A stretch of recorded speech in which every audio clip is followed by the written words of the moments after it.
What up, everybody? Welcome to Any Given Sunday, the Monday edition for Monday, October 3rd, 2022. I'm your host, Manny Brown, joined as always by my co-host, Josh Rodriguez. Josh, what's good? What's good? New York football is good, man. Man, listen, they actually play football in the Northeast. We can root for things in October. Yeah, this is right? weird. This will be over by the end of September. It's crazy. I'm not looking at Tankathon and following CBS's Sports' draft profiles already in October. I'm usually the last 4 or 5 years I've been there where I've just been like, oh, who's coming out? Who, Right. Not anymore. We at least have October now. Hey, the season's still young here, It is. Who knows? The Jets can lose 10 in a row. Don't put it past the Jets. Just saying, big game next week. Huge game next week. Huge game against the Dolphins, who have bigger fish to fry. Literally. They don't fry their own players. Exactly. Exactly. Let's go with you, man. How was your week? Week has been good. Work has been busy, but good busy. Starting the dime this week, so it's a really exciting week. Basketball. I watched the Nets and Sixers earlier before just to see what I thought of the new look Nets. Monday Night Football. It's been a good Ben day. Simmons actually played. He did, and the result. Everyone's going to look at the result, and they got killed by the Sixers. The Sixers played really well, and defensively the Nets were trash.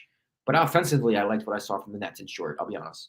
They're moving the ball. There's different types of screen actions, and it's preseason, so it doesn't really matter. But there's definitely some movement, and there's more complex system within the Nets offensive framework. So if I'm a Nets fan, I'm encouraged. How much do you put into preseason basketball? Because I feel like I got to be honest with you. Yeah, I don't. I could care less about literally. It could be a preseason game right in my backyard right here, and I would draw the blinds. I was contemplating going to the Laker game today. But yeah, for me, I just look for pace. What a coach kind of tries to implement. For instance, like the Nets last year for me was, they didn't move the basketball. They didn't seem to have an offensive game plan. So seeing today, they're doing flare screens and on the ball screens and using Ben Simmons as a screener and roller. To me, it signifies some type of game plan going forward from the rest of the season. Now, whether or not it works for them is another thing. But at least I know as a Net fan, I'm not a Net fan, but if I am a Net fan, going into the season, Steve Nash, has made adjustments and he does have a game plan going in for this roster. Yeah. But that's it. I mean, that's as much as I would take. Nah, man. I just never been able to, I just never been able to get into it. Yeah, I don't blame you. It's, yeah. I just never been able to get into it. It's just like I try, can't get into it. Yeah, I just can't. Even like years where I've been like super excited, like can't wait, chomping at the bit for Laker basketball. Yeah, I'll maybe watch like a quarter of the first quarter, and that just put them around. I don't give a shit. I don't care. I don't care. Yeah, I don't care. And I think you get the sense that like even the teams don't really care. I think the teams really care more about like that. I think preseason is like more about setting your like, all right, these are going to be like our 7th, 8th, and 9th men, as opposed to like we have our 5, 6 guys that we know we're going to play pretty consistently. Right. It's just a matter of who makes the final cut, who essentially can become a rotation piece for us. That's what I get out of preseason. And yeah. So, hey, but Ben Simmons played. That's development in that of itself. So yeah, no issues, no problems. I still want to see how that whole thing is going to work, man. I still. You and me both. KD and I trade, but I don't want to trade. But I thought I talked it over, and now I don't want to. Well, I kind of still want to trade, but yeah, I wasn't gonna get traded, so I'm here now. So I'm just kind of, I mean, if they're all healthy, and some social event doesn't go down where Kyrie has to miss 3 weeks. Well, his birthday rolls around once a year, so hey, Him Hey. and Kanye are fighting for. Oh gosh, Kanye. Oh man, Kanye. yeah, Listen, are you Kanye stans gonna defend him even more? I mean, yes, let me somewhat. guess. Let me guess. Right? It's. He's not. He doesn't really mean white lives matter. No, He means that all lives matter, but it's that white life in between all of the lives that has to be highlighted because it's see what you need to focus on is that Gap is not paying him enough money for his collabs, okay. and Adidas is raping him of his birthright for basically saving the Adidas brand. So what he means by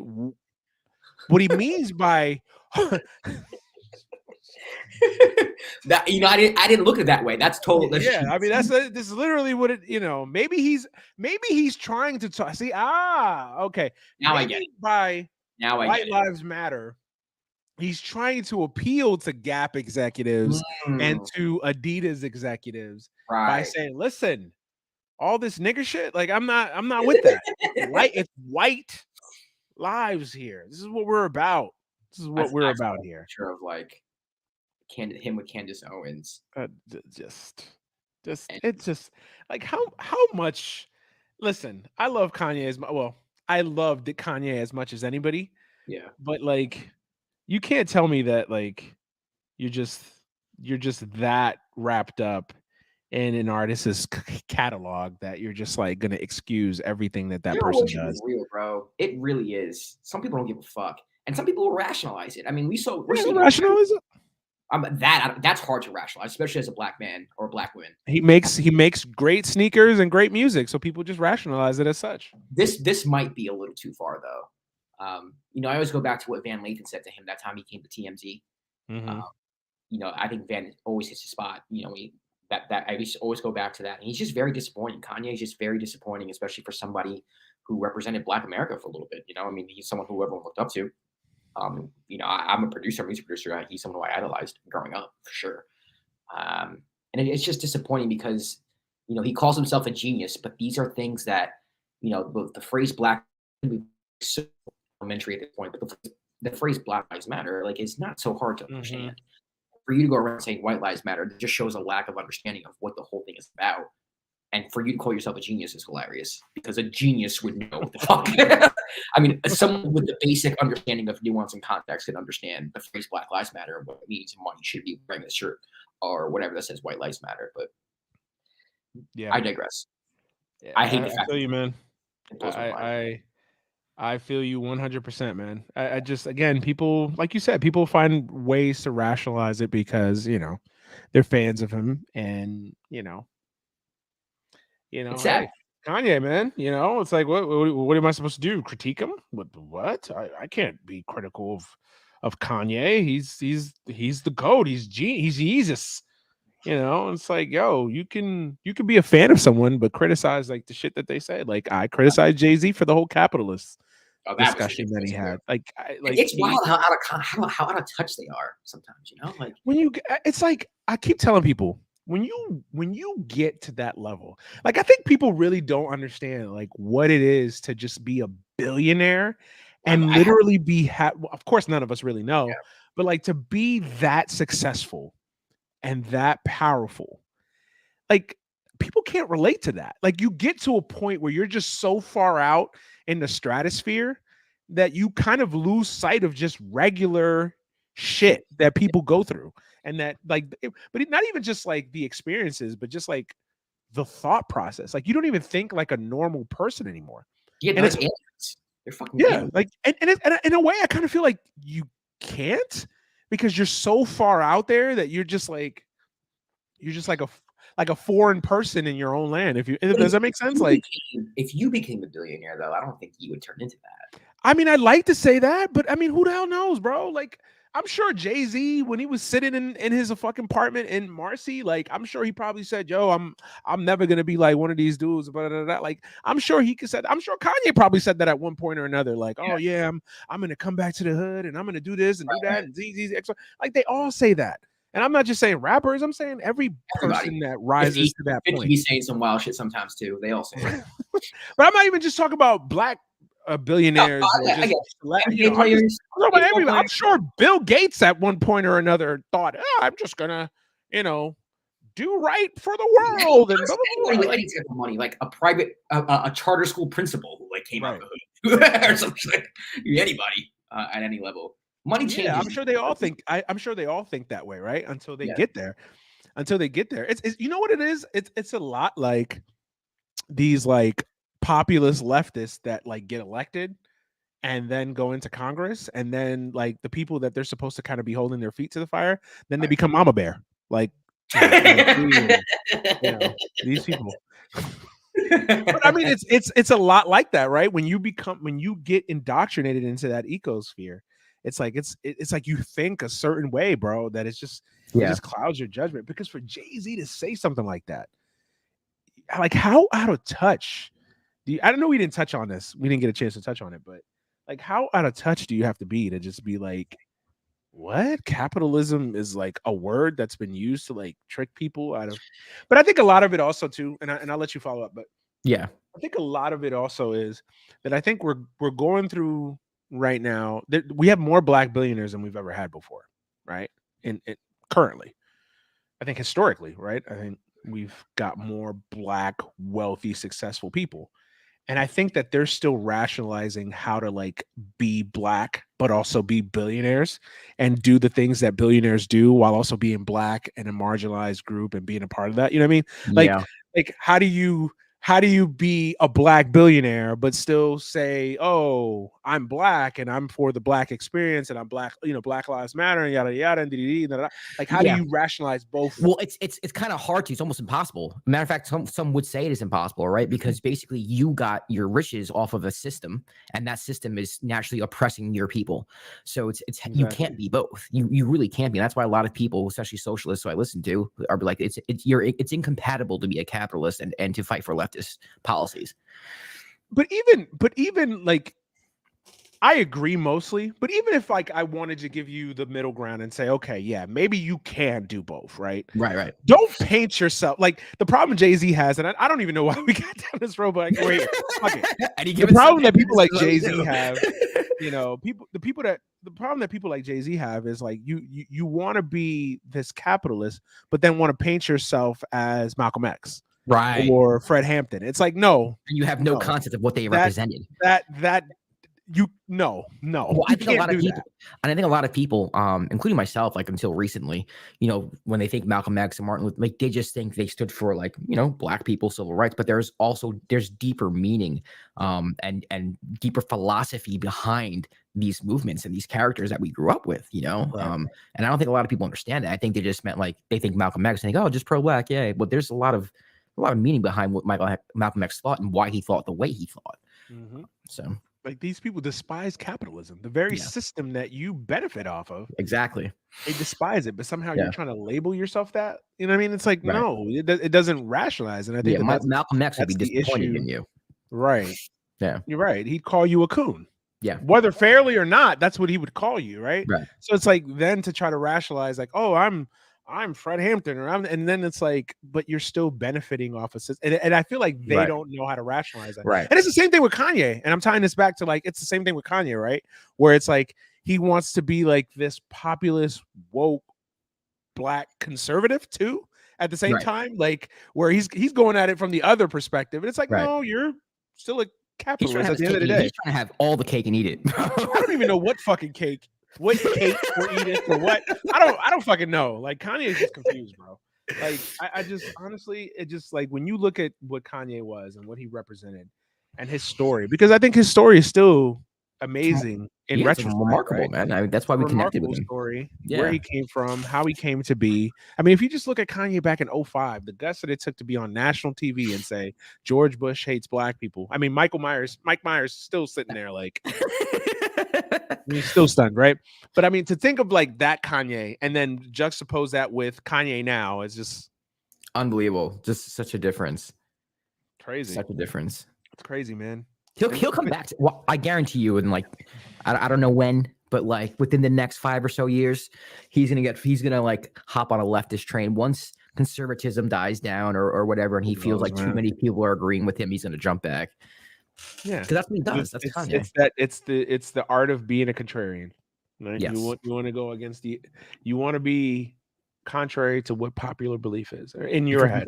Because you think it's smart. You think it's smart. I think Kyrie has that in him. I think Kyrie's 100% has that in him. Exactly. But then they sound so uneducated about the shit that they talk about too. It sounds it's awful, dude. You know, did you see what Kareem Abdul-Jabbar wrote about Kyrie Irving? No, I didn't see that. I missed that. He tweeted something that Kyrie Irving's not a role model and kids shouldn't look up to him and whatnot. He wrote a whole op-ed about it, and I don't know if I would go that far. I think Kyrie, you know, he does a lot of charity work. He does a lot of good work in the community. But he's someone who, and I think Kanye's the same way, where it's like for some reason they think if there's a consensus on something that it must be wrong, like, and that train of thought is kind of dangerous to me. It's something that kind of scares me. I'm not gonna lie.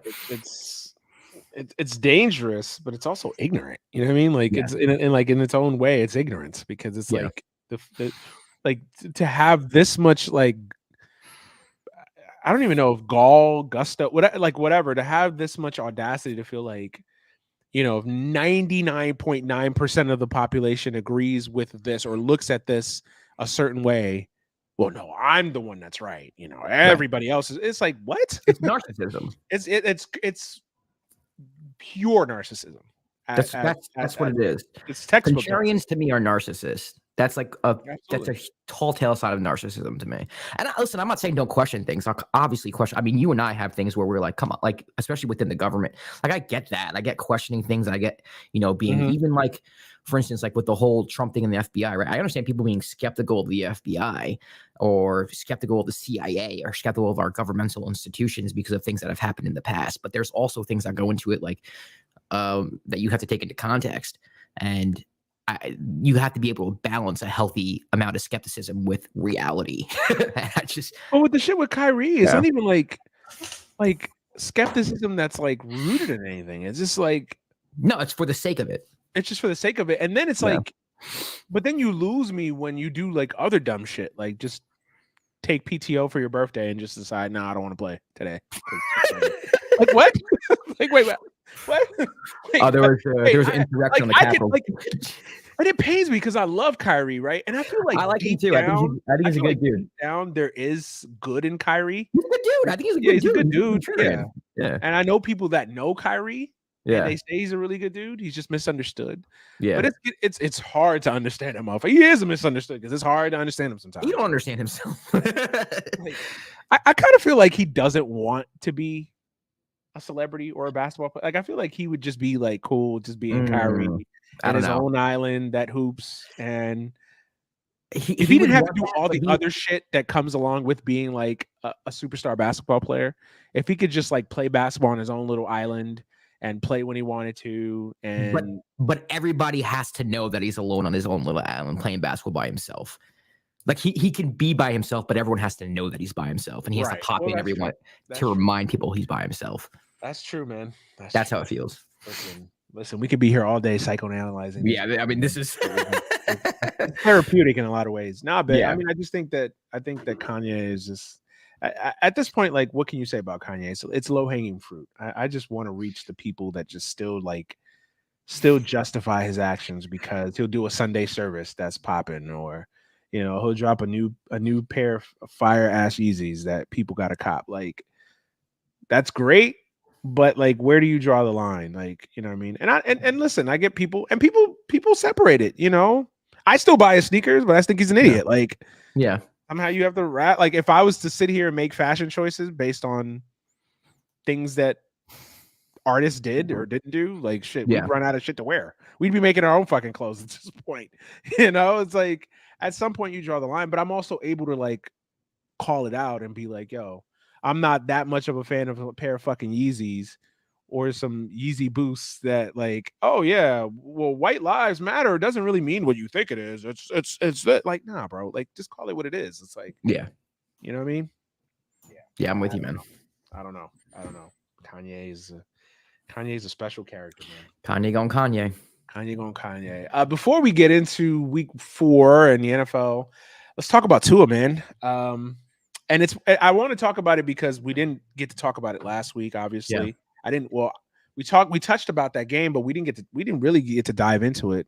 We kind of breezed over it, and obviously, what happened on Thursday, kind of brought that whole situation that happened last Sunday into a big prime time microscope. So, yeah, thoughts on Tua and the Dolphins' handling of Tua. I mean, obviously, in retrospect, in hindsight, he shouldn't have played, or not so much shouldn't have played, but there should have been a more thorough evaluation on what happened to him in the Baltimore game. It's funny because when we were going over it, I forgot that happened. Because I did too. I did too. I didn't even got back into the game and he finished the game, and it was such a crazy comeback that you kind of forget that it happened. But obviously someone dropped the ball here, and I don't know who should be held responsible. I know they fired one of their medical doctors, but I think there should be more than that. I think the Dolphins need to be penalized as an organization by the National Football League for allowing him to play. It's kind of hard to say. Well, it's not hard, but you can't necessarily say that hit was connected to what happened in the previous week, but I think it's kind of fair to assume that it was. Mm-hmm. And NFL has to get their act together because someone's going to die on the field. I really believe that we're a couple years away, or so. It's just kind of inevitable. I mean, boxers die here and there. Like, this is a violent freaking sport, and someone's going to get hit the wrong way. And I don't know how to rationalize continuing, not watching the sport, but continuing. I don't know how this sport continues on for the next few decades. Just with how dangerous it is. I'm not trying to be like a soy boy here, like, oh my God, it's so dangerous, you must cancel the NFL. But as technology advances, as we learn more about the human body, and as we advance as a society, I feel like this sport is becoming a little barbaric for a lot of people. Not to say that it's becoming unpopular, but man, they better do something about their protocols, or something bad's going to happen that's going to turn the public against this league, because it hasn't happened yet. I don't think anything is going to turn this public against the league. I really do. I think that. I don't know. I just think that the question really needs to be asked: do we really care? I don't know if our generation does. I think the younger generations might start to. I get what you're saying. I think you and I in the mid, like, I'll be honest with you. If I were to go around saying things like, I'm not going to watch the NFL, I'd be virtue signaling. It's not true. I fucking love football, and I love fantasy football, and there's something inside me that's going to watch. I don't know why.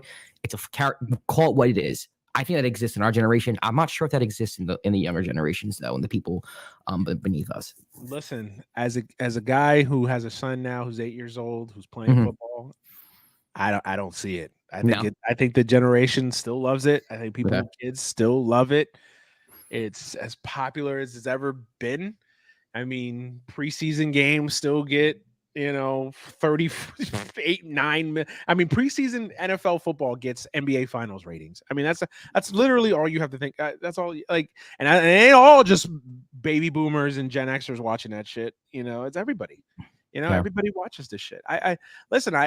I agree with what you're saying, but I just don't see the sport ever really losing popularity with people, because I think people truly really don't care. I think they care to the degree from a moral standpoint, but I think people in a lot of ways can kind of rationalize that. Well, yeah, Dolphins bad, poor Tua, but yeah, let's go Dolphins. Like, 5 minutes later, T. Higgins scored a touchdown. I was like, yes, fantasy right. football. Like, that's it's just like that's just the way it is. And listen, I'm talking about myself. I'm talking about you. We're not trying to be holier than thou here. Right. Like, it just is what it is. Like, I don't think people really truly care. And we say we do, but do we really care? Yeah, maybe I could be wrong. For me, I feel like it exists with the younger generation. But like, you have an 8-year-old who plays football, so you would know better than I, at least anecdotally. Love it, man. We see the NFL trying to put more rules into place and trying to become a safer league. And you have doctors studying CTE and making suggestions about how to handle the sport better. I don't know, if we're going to see it within our lifetimes, but for me, I have a hard time believing as society advances that football doesn't wane down. But I could be wrong. Hey, listen, could it happen? I'm sure anything could happen, right? I mean, there was a time where baseball, boxing, and horse racing were the 3 biggest sports in the country, right? Yeah. Literally not that long ago either. You know what I mean? now Boxing is it's huge. now All my uncles it's are boxing fans. All of now them. it's now Yeah. it's different, right? Baseball still has a place in the lexicon, but like boxing's now more than ever, it's a niche sport. Horse racing, forget about it. I mean, people still follow it, but is horse racing at the top of anybody's discussion, or at the least in the top 4 or 5 of anybody's discussion? No. It changes. So generationally, would it change? Maybe 2 or 3 generations from now, will it change? Probably. Yeah. But right now and for the foreseeable future, I don't see it changing, man. And honestly, No. I think 2 things can be true. I think the NFL has done a lot to pour money into, independent doctors and, studying concussions, obviously because they were forced to. But still, Let's be either way. real. Yeah. But still, they've done a lot. And also teams are still taking advantage of the system and still, not doing right by these players, man. And here's the thing. How much do we blame the players in this? Man, I don't know. That's tough. I get where you're coming from with that. But I think this is a generational thing. You just recently have, well, to my knowledge, and when I say recently, I don't mean like this year. I mean like recently, as in like this generation, have players been fighting for healthcare after they retire, and safer protocols and things of that nature. I mean, you see Antonio Brown going around doing what he's doing, and if you're a football player as his peer, whether you know him or not, like you gotta have in the back of your head, like, man, that might be CTE. That's got to be from being hit. I got to make sure that I retired at a young age, or I got these benefits when I'm done. But there's also things like the NFL, like fucking, they wouldn't cover black players' insurances more than white players because, so a lot of it is also like, I mean, that still fucking existed, which is insane to me. Right. So there's a lot of things there's a lot of hurdles that I feel like players do have to go through, but I don't want to put it on the players, man. You're a $1 billion corporation, the NFL. You know how dangerous your game is. You can fund retirement plans. You can fund these things. At the end of the day, it shouldn't be on the players to ask for these things. It shouldn't be on the players to advocate for these things. You are a $1 billion corporation, nonprofit, by the way. Right. Which means you don't pay taxes. Yeah. Fucking pay these guys give them fucking healthcare. It's not that fucking serious. Well, I think what I'm referring to is different than what you're saying, because I agree with you 100%. My point is from the culture of the NFL and culture of NFL players is what I mean as like, how much are players responsible? Because at the end of the day, like I remember when that movie Concussion came out, right? Yeah.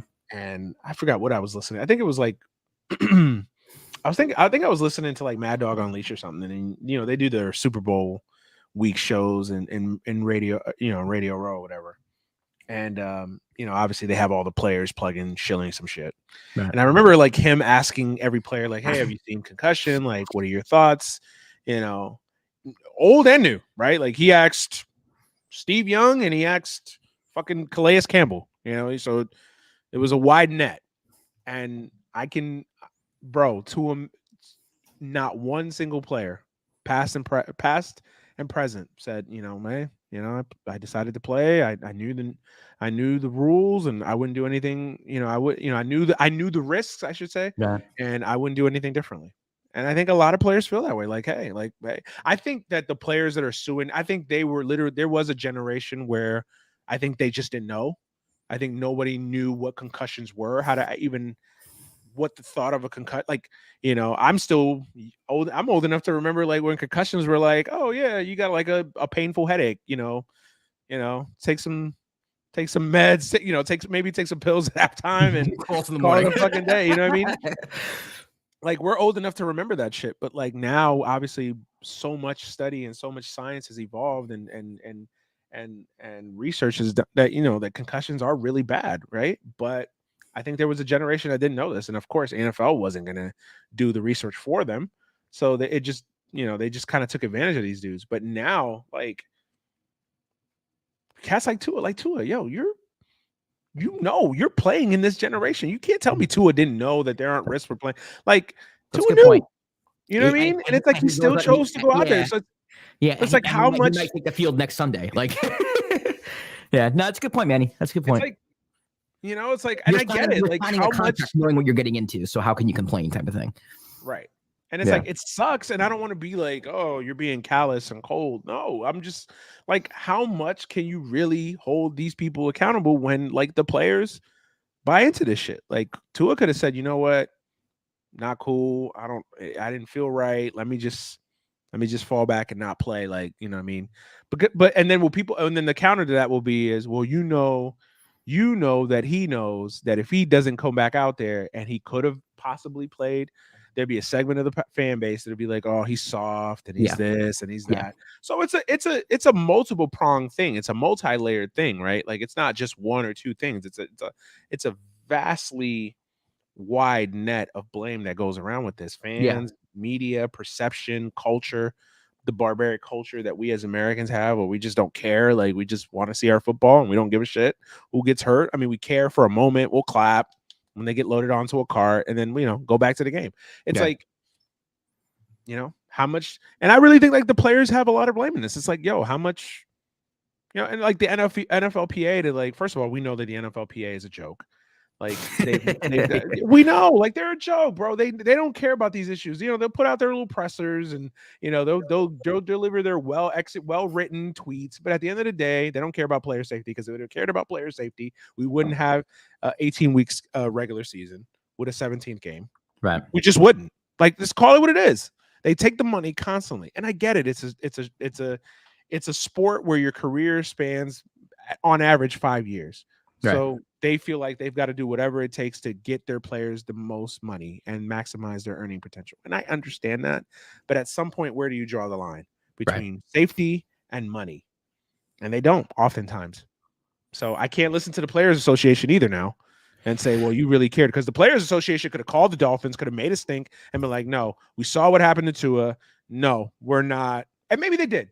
To be fair, maybe they did. But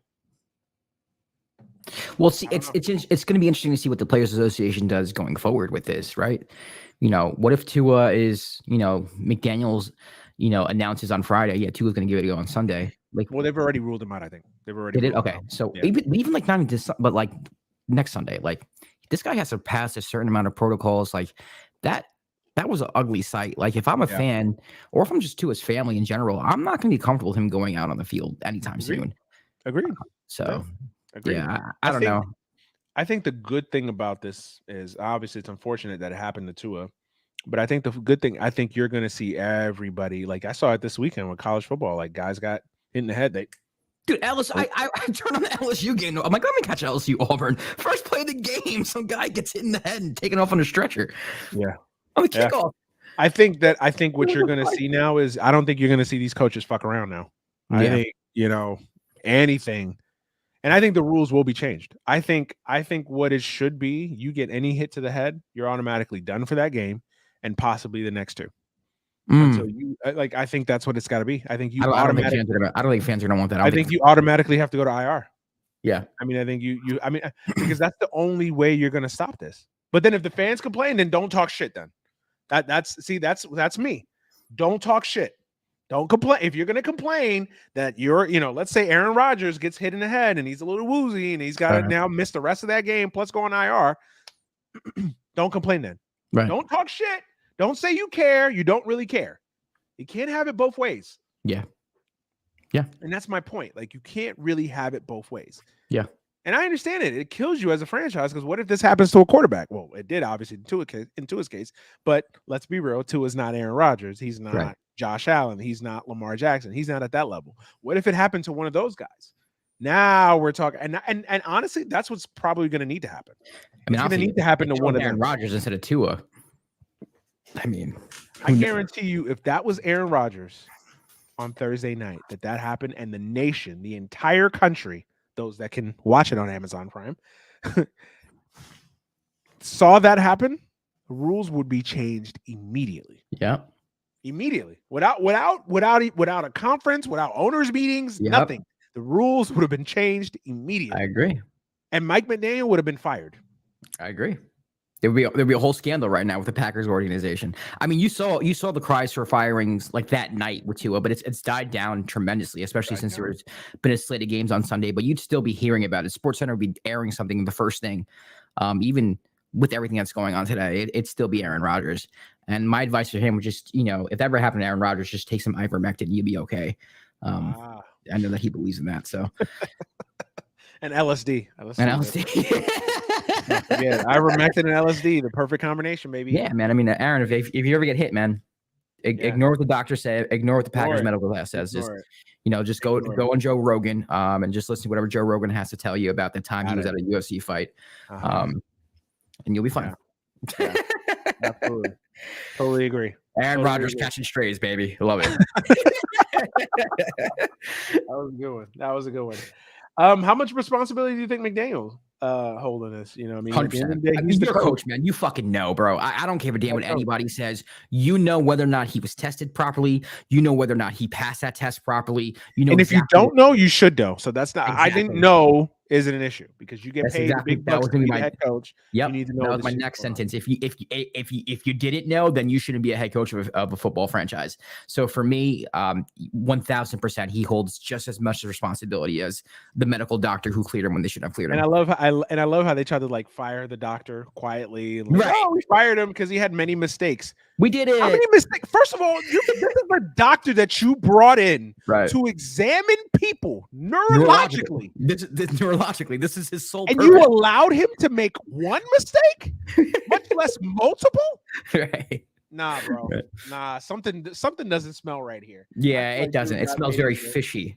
Very, no pun here, but yeah, very, very fishy in Miami. Yeah, right now. Like, nah, man. Honestly, bro, if I was the owner, I know it's Stephen Ross and he's probably funding a Trump convention as we speak, but during his suspension. But listen, if I was running that team, bro, McDaniels, the GM, the entire coaching staff, they're all sending this happened Thursday night, Friday morning. Yeah. Everybody is flying back from Cincinnati. And we're having a meeting in my office. And you're going to explain to me what happened, who knew what. And if I don't hear what the fuck I want to hear, everybody's getting shit-canned. Easy for me to say, right? In my own little corner of the world. I know it's easy for me to say. But nah, bro. Like, you can't. If you're worth something, if you're worth your name in anything, you can't stand for that shit. That level of incompetence, especially playing. Like, this is a legal matter, too. Like, Tua could sue. Yeah, like if there's reports that he was misdiagnosed or he wasn't properly treated, like the NFL's got a hell of a lawsuit on their hands. Yeah, and luckily we haven't heard any of that. Well, not luckily for us, but luckily for the NFL and the Dolphins, we haven't heard two of them. Yeah, right now, you know, I'm holding my breath for his next appearance. That's yeah, man. I don't know. It's tricky, bro. I don't even know what to make of that, man. Because it's like again. He comes back and it's like, how healthy is he going to be? You know, again, it's going to be in the back of your head. Like, no, you know, I mean, there's some wrestlers that have come back from concussion issues and I'm just like, they do big moves and I'm just like, shit. Yeah. A fucking football play. Like, yeah, you hey man. Yeah. I don't know. But I think if you want real change, I think it's something drastic has to happen. And but then by result, drastic measures have to be taken. Yeah, and the culture of football has to change too. But it's almost impossible for the culture. Yeah, that's impossible. It's impossible. Yeah, I agree. I mean, I think the culture of football has to change, but it's never going to change because again, it's you know, it's like gun culture. You got to change the mindset, the culture of people thinking like, you know, having this. You know, weapon in your hand makes you God or whatever. Like, yeah, you know, I don't know, man. But yeah, I definitely going to be more to come on that. But maybe we'll see. What I won't deal with though is like, oh, Tua's back, everything's fine, guys, nothing to see. Hey, see, all through we fired the doctor that was incompetent. Like, no. You don't get to just fire the doctor and that's it. That's all. Ends all. No. I'd still have more questions. Yeah, for sure. I definitely would still have more questions. So, and you better be damn sure if you put Tua out there again, he's fine. Yeah, for sure. What do you think of the Monday Night Football game? Very exposing for the Rams. The Rams are in trouble. I think it's official. I know they're 2-2. You know, the Niners team. I even when the Niners lost to the Broncos, I was like, the Niners are going to be okay. The defense is one of the best, if not the best in the league. You see them with Garoppolo. It's pretty much the same offense last year. Like, they'll be fine. The Rams, to me, have not looked good all year, even if they're in their wins. The offense looks really stagnant at times, and that's a Stafford, that's pretty nice. Stagnant. Cooper Kupp. They have no run game. The O-line looks awful. And, to me, I can't really calculate in my brain how I think they can get better, if that makes any sense. Like, there's no, like, yes, the offensive line has to play better. Yes, you need more from Allen Robinson. Yes, you need more from the run game. But there's just, I don't know if that's possible with this team. They look very mediocre. They look very mediocre to me. And I think that's what I've learned. I think, after 4 games, I'm ready to confidently say that the Rams are a very mediocre team and probably are no longer contenders in my mind. Yeah. Well, first thing I would say is I kind of told you so. Remember after week 1, I was just like, I was not impressed with the Rams. Like, they were shaky last year. And they won the Super Bowl, so I get it. They were shaky, but they were winning games while they were shaky, and the offense was a lot better.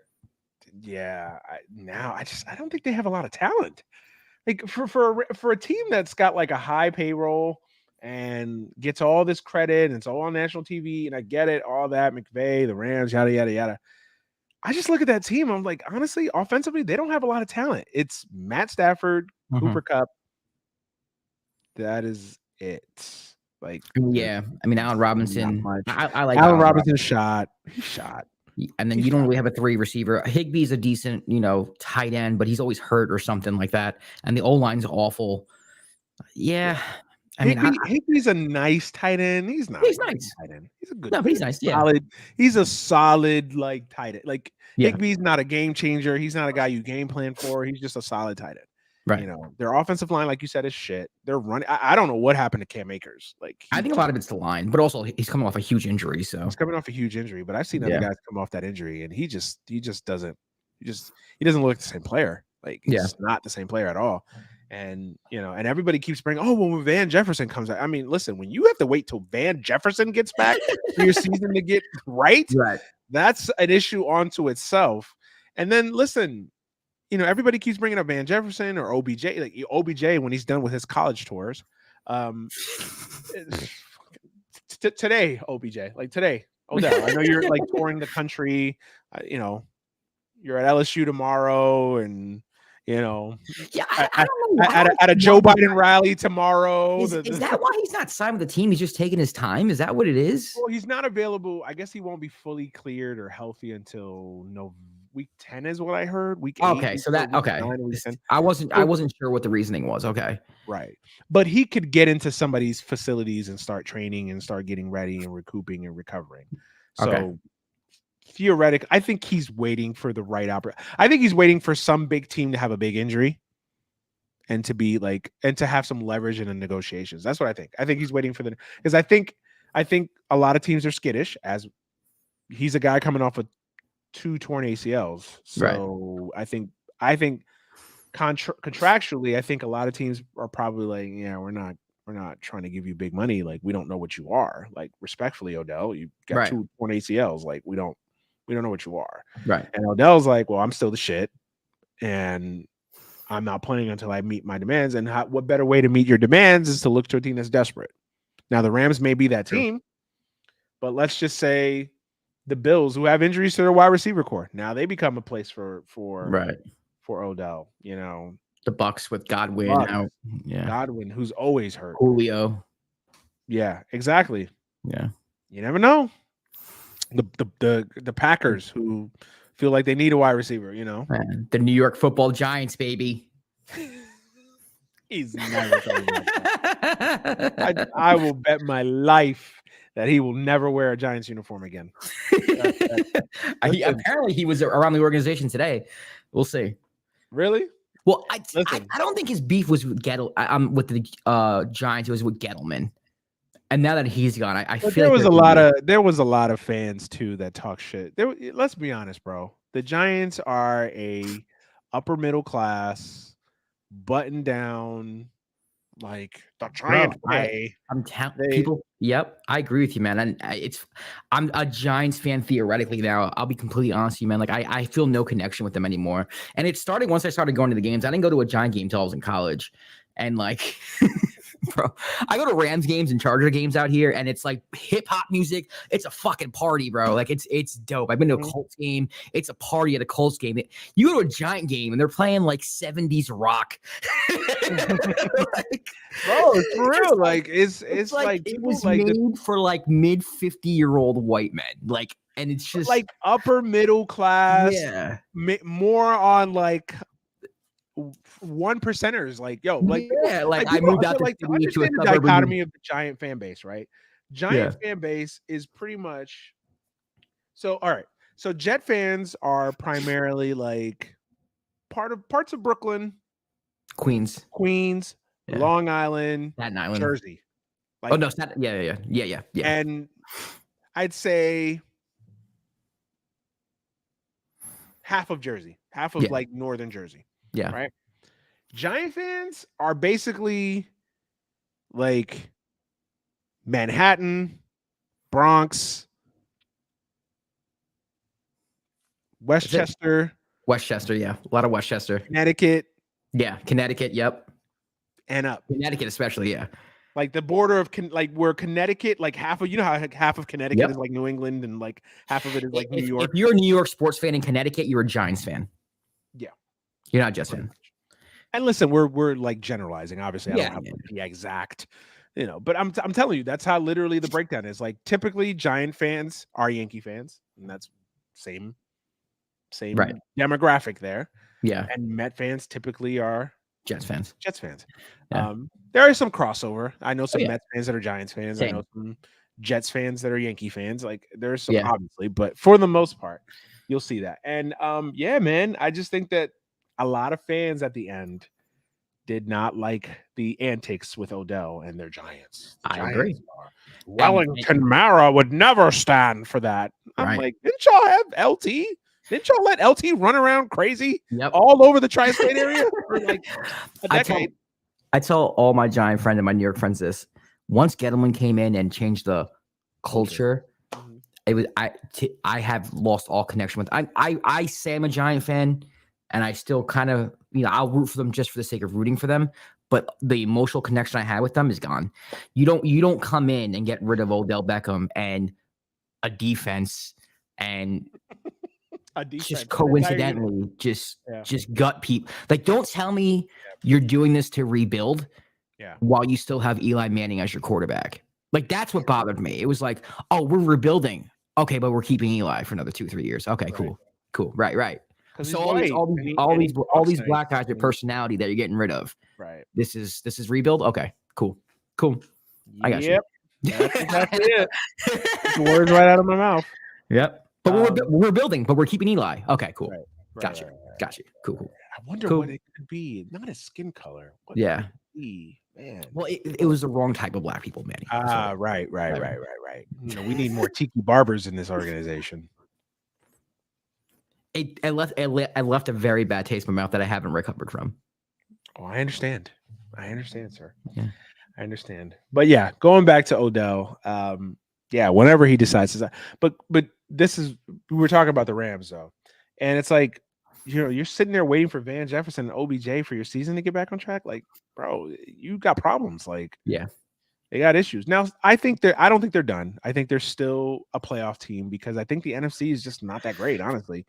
And I don't think that division's that great. The Cardinals are not. I don't like the Cardinals. Are trash too, man. Oh my God, they're dumpster fire right now. Obviously, the Seahawks are the Seahawks. So I think in that division alone, I think they'll have an opportunity to make get some wins.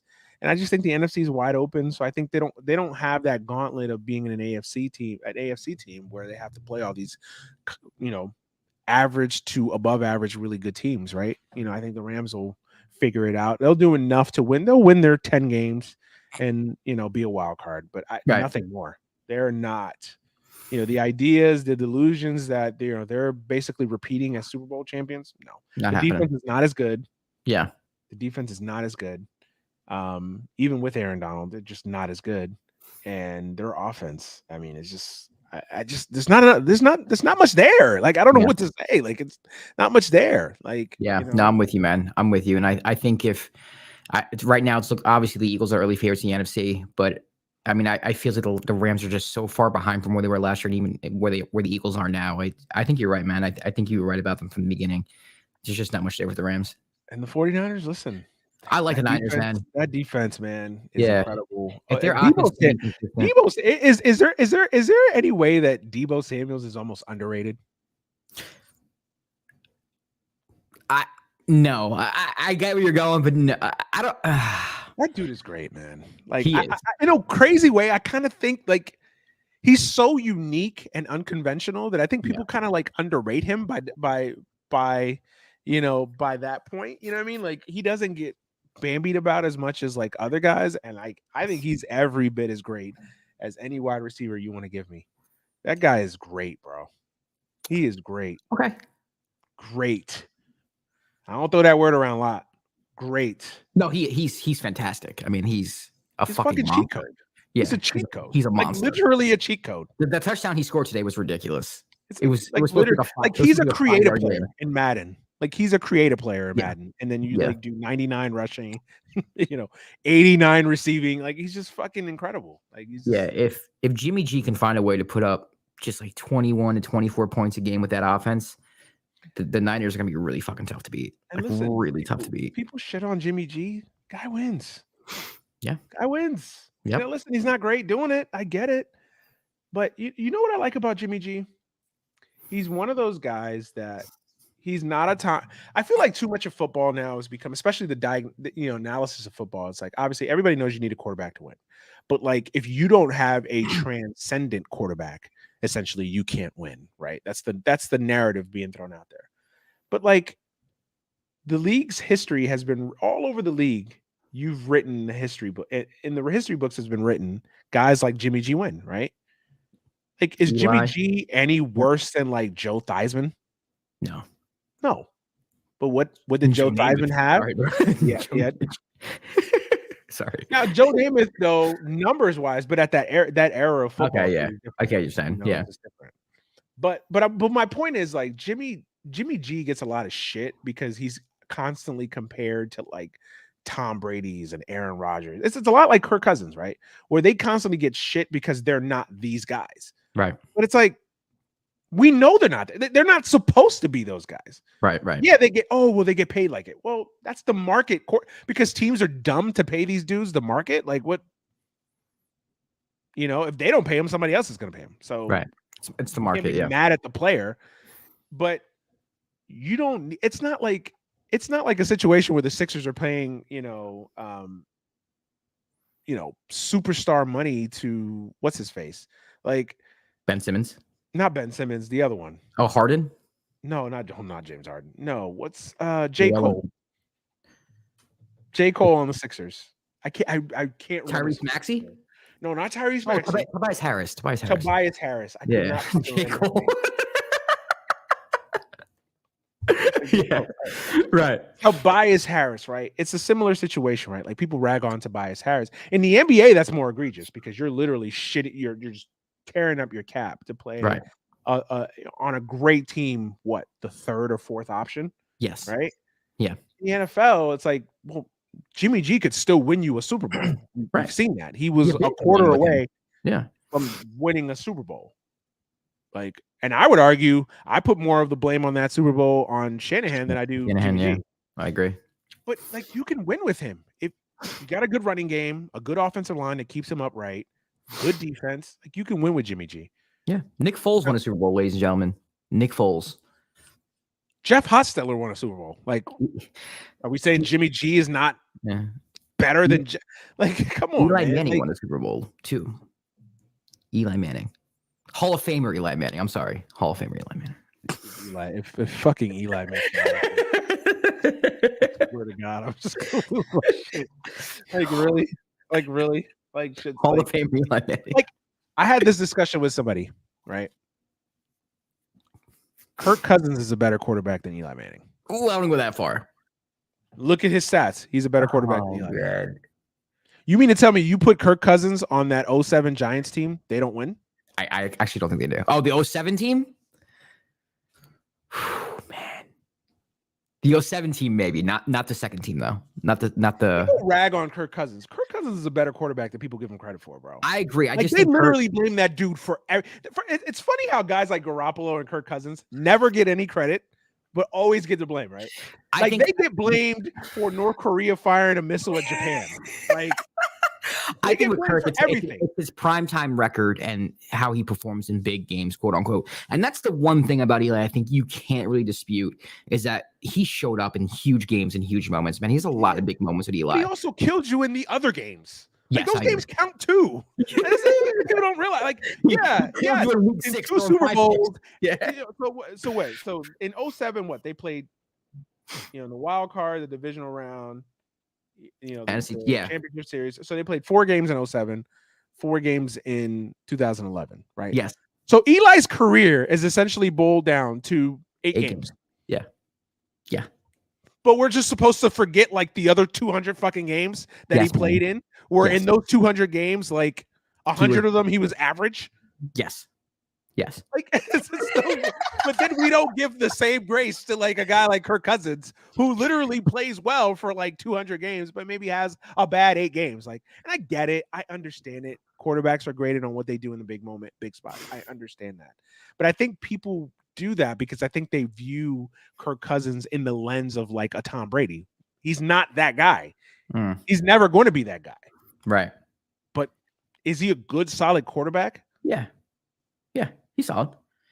I think of his primetime record. That's the biggest knock on him. It's the primetime game. I mean, listen, it's hard to defend it. Yeah. Hard to defend it. Yeah. I'm not trying to defend it here. I get it.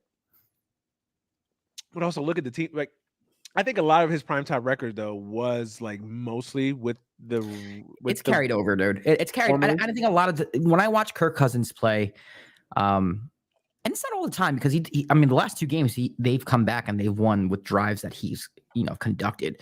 But there are a lot of times where like he just makes he makes the crucial mistake in the worst mistake, but it'd be like 3rd and 10, like it's 4th and 10, and he'll throw for 7 yards, and it's like, did you really? And I know people rag on him because he didn't want to get vaccinated and all that and yada yada yada. Listen. I mean, if our critique and our analysis of our quarterbacks come down to their political leanings or what we, then take Tom Brady out of the Hall of Fame. Take so and so out. I mean, like I really is that what we're is that what we're kind of boiling it down to? Yeah, you gotta take Eli out of the Hall of Fame, then, guys. You gotta take Eli. Like, it's just and listen, I'm not trying to be like people call me a Kirk Cousins apologist or a Jimmy Garoppolo apologist. Like, no, I get what they are. I'm a realist. I get what these guys are. Yeah. They're good enough to win a Super Bowl. I think so. Yeah. Listen, one year we had Blake Bortles, Nick Foles, and Case Keenum in the Final Four. If those 3 can make it to the championship games, Kirk Cousins can make it to the believe like Kirk Cousins is like the world's worst quarterback. I mean, literally, it's amazing how him and Jimmy G, bro, they get blamed. I like Jimmy G.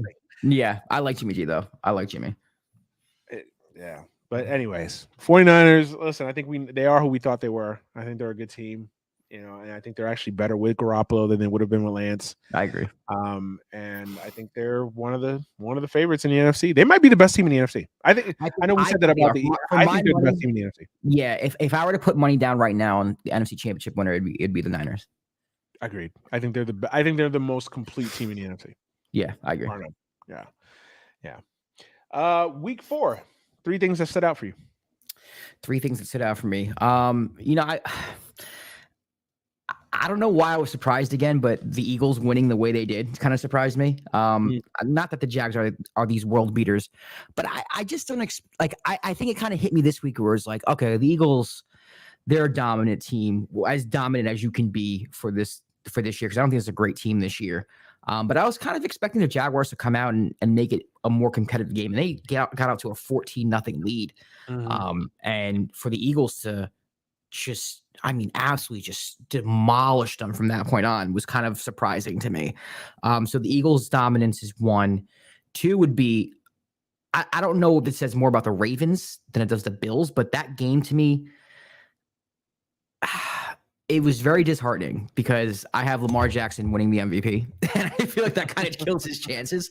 But I was really starting to turn the corner on it, kind of being a special season for the Ravens, and now I'm just kind of starting to realize that they have a lot of flaws too. Very flawed team. They're a very flawed team. So I feel like I didn't really learn much about them. And then over here, I have the Chiefs are for real. I think, their game against the Colts. I don't know what happened in Indy. Can't really explain it. I'm chalking it up as a mulligan. I think the Chiefs, a lot of people are forgetting about how good they are. And I think them going into they won by 10 points, but that game was not even freaking close. Yeah, they did anything they wanted. And the Bucks have a really good defense. For them having 41 on the Bucks is like, man, I like the Chiefs a lot, man. Yeah. My three things. The demise of the Chiefs is greatly misguided. Yeah. I just think the Chiefs are still. I mean, listen, as long as you have that guy that is making jump shot throws from the quarterback position, like the guy's insane. CH was ridiculous, man. He's just that guy, man. He's just that guy. He's him, as the kids would say. He's just that guy, man. And as long as you got Mahomes, you got Reed, you got that home field advantage that they have. They're I think they're not as dynamic, obviously, without Tyreek Hill. But I think what they lost in dynamism, I guess, they made up for it. And they're a little bit more well-rounded, right? Yeah. I think, and I just think that they're still the class of the AFC until proven otherwise, man. I still got to see Buffalo. I still got to see Buffalo. I know Buffalo's got injuries, and I know they've got issues or whatever, but I still got to see it with Buffalo, and until proven otherwise, I think I think the AFC still runs through Kansas City until proven otherwise. I mean, I haven't seen anything to really, shown me otherwise. Like I just haven't seen anything that really disproves that or dispels that notion. So until I see something different, the Chiefs are the team. My second thing is I got a couple things. Steelers have their quarterback. You think so? Yeah, I think so. He looked good. He threw the interception wasn't on him. That wasn't on him. Yeah, that wasn't on him. But he lifted that team. That team was dead man walking in the first half. And he lifted that team. Now, obviously, that happens a lot, even with just marginal quarterbacks, right? Always a new quarterback is always the most popular guy on the team. But what he did to that team, I mean, I watched him. I think, listen, I'm high on the Steelers. I think the Steelers are a good team. I just think they needed a quarterback. And their offensive line still leaves a lot to be desired. But I still think now they've got a guy who's got moxie, who's got a little that intangible that you can't measure. Right. And the kid's only going to get better. Yes, I know it wasn't the greatest debut statistically, but he lifted that team. He got him a 10-point lead. And that was more about the Jets, and I'll get to them. But that was more about the Jets than it was about the Steelers. I think the Steelers, listen, it took 4 weeks, but they got their guy. And I think that's a big development for the Steelers and the AFC. I think if the Steelers, their defense, while it's compromised without Watt, it's still a pretty decent defense. And, the culture, Tomlin. He'll will them to at least contention of making the last wild card spot. Yeah. Which makes last week's game with the Jets huge. Absolutely. Yeah. That's my second thing. And my third thing, I said Kansas City. I said Steelers Pittsburgh. having their quarterback. Fuck it. I'm going to be a homer, man. Jets got their quarterback. Let's fucking go, Manny. Jets got their quarterback, man. Let's go. Listen. I'm not putting him in the Hall of Fame. I am. No, I'm not saying he's going to be a perennial All-Pro. I'm not saying that. What I mean that they have their quarterback is they have finally a guy that could potentially be the guy. There's steps to this shit. You have to identify the guy that could potentially be the guy that is the guy. You know what I mean? Like, I get it. I get exactly what you mean. Bro. Passes the eye test. And you know what was more impressive about that game? He had a shitty first. Well, I wouldn't say shitty first half because those interceptions, he had so many drops. And that offensive line, bro, like he just, and the play calling did him no favors too. That too. Yeah. But to deal with all the adversity that he had and to still will that team. They had like 6 penalties in the last 2 drives, man. And to still make all the throws. And I grade quarterbacks by how you play on third down. Yeah. If you're able to make the third down throw, the tough third down throw. That's how I grade quarterbacks. That's how, to me, what makes a good quarterback from a great quarterback. Yeah. And some of those throws he made, yes, I know he has great talented wide receivers. Yeah. But some of the throws. The one he made at Corey Davis when he slid and yep. I think the biggest third down conversion was the throw to Garrett Wilson. I can't remember what that was. That was a perfect throw, and Garrett Wilson made a great catch. Yeah, listen, 20-10 on the road, crowds going wild. Steelers got their quarterback potentially of the future. I was texting you. I was like, "This is going to be the Baker Mayfield game." We were laughing together because we called literally. It was like literally script for script. Like we called the same tickets to come in at halftime, and for him to respond. And lead that team. And everybody talks about the game-winning drive. 2 drives. To me, the more impressive drive was the answer drive. Going down 20-10, and to him to lead that team all the way down the field. And for them to get in within a field goal, that's money, man. That's money. Now listen, they got to follow it up next week. They got a game at home against the Dolphins. Yeah. This is my issue with the Jets now. This is my issue. Everybody's patting on their back. Victory Monday. Yay, right. Jets. Follow it up with a good performance. I'm not saying you got to win. But go out. Don't get blown out. This better not be 26-7. Right. In the third quarter. Like, go out there and play a team down for down, throw for throw, physical, match their intensity, and be in the game at the end. And if you lose, I don't think any Jet fan can be upset. If you give them a good, solid effort and play hard and you're in the game competitively in the fourth quarter. Yeah. Well, that's my third. I listen. That was a big development, man. I think if Zach Wilson, man, listen. He passes the eye test, man. For me, he does at least. He just looks like he knows what the fuck he's doing. He's confident. There's still a little too much Brett Favre in him, where he wants to make the play. And he's gonna make those plays. Yeah. And I think, man, Elijah Moore and Garrett Wilson, bro, and Breece Hall and Michael Carter. And I mean, 2 running backs, not just Breece. Like, yeah, I was supposed to say Michael Carter's dope too.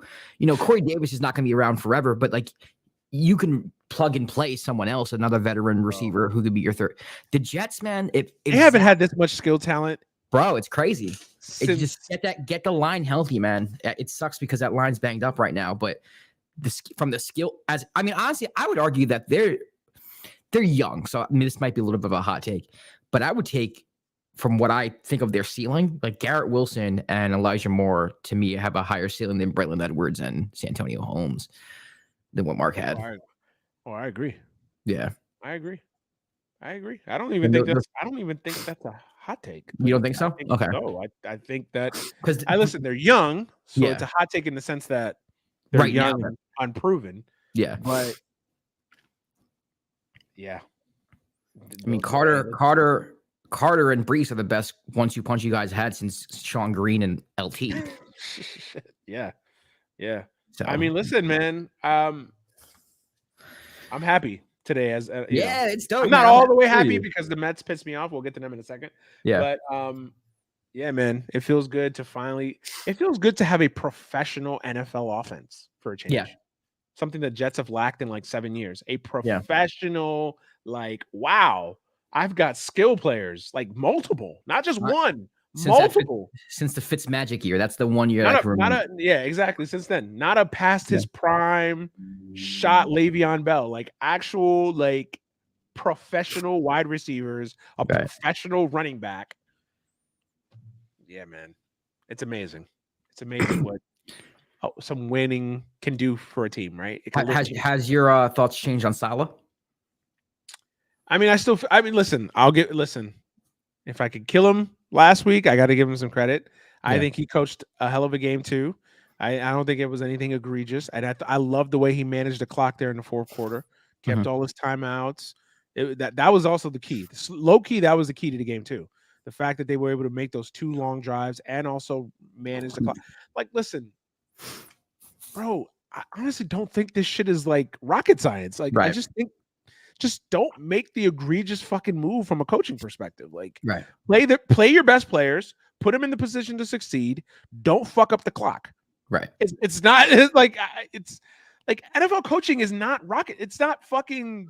If you're not calling building plays, the new, it's not building the fucking atom bomb that was dropped on Hiroshima. Like, this is not like this. Like, only 2 or 3 people on earth could do this. Like, no, just do these things, and you could be a competent NFL coach. Yeah. But yeah, solid. No, he gets credit, man. He managed the clock well. He didn't do anything egregious. And listen, I gotta give him. If I give him shit when they get blown out, I gotta give him credit when they respond. Those players play for him. I'll give them that. I was about to say that they played like they didn't fold, man. Like previous Jet teams would have folded in this situation. And that's the biggest thing too. Yep. Glad you brought that up. Last year, they don't win that game. Right. 2 years and under Adam Gase, fuck no. Yeah. They don't even take a lead under Adam Gase. Bowls, same thing. Yeah, they don't win. They don't win. So, yeah, that's progress. And that's the thing, man. All you want to see with a young team and a young quarterback is progress from week to week. You want to watch the product feeling like, yo, got a young team, got some mistakes. And, yeah, I just said it. Zach has some mistakes. The first interception was dumb. Second one, I didn't put on him. I think it was – I forgot who dropped it. But, he still makes some dumb throws sometimes and, still a lot of hero ball with him. You got to kind of – and still he struggles with he missed some, like, easy throws. That's the frustrating thing about him. He doesn't have that touch where it's like everything is like 99. Yeah. He's a young pitcher where he's like literally just trying to throw 99 to 100 on every pitch. And it's also like he throws off his back. Get out with 95. Yeah. Calm down. Yeah. And sometimes he throws off his back foot just to do it. Like a lot of his interceptions, he's kind of like, it's like, nah, playing your feet and fucking throw. Right. The one he had went off the hands of Conklin, I think. Like I don't think it was on him really, but it was on Conklin.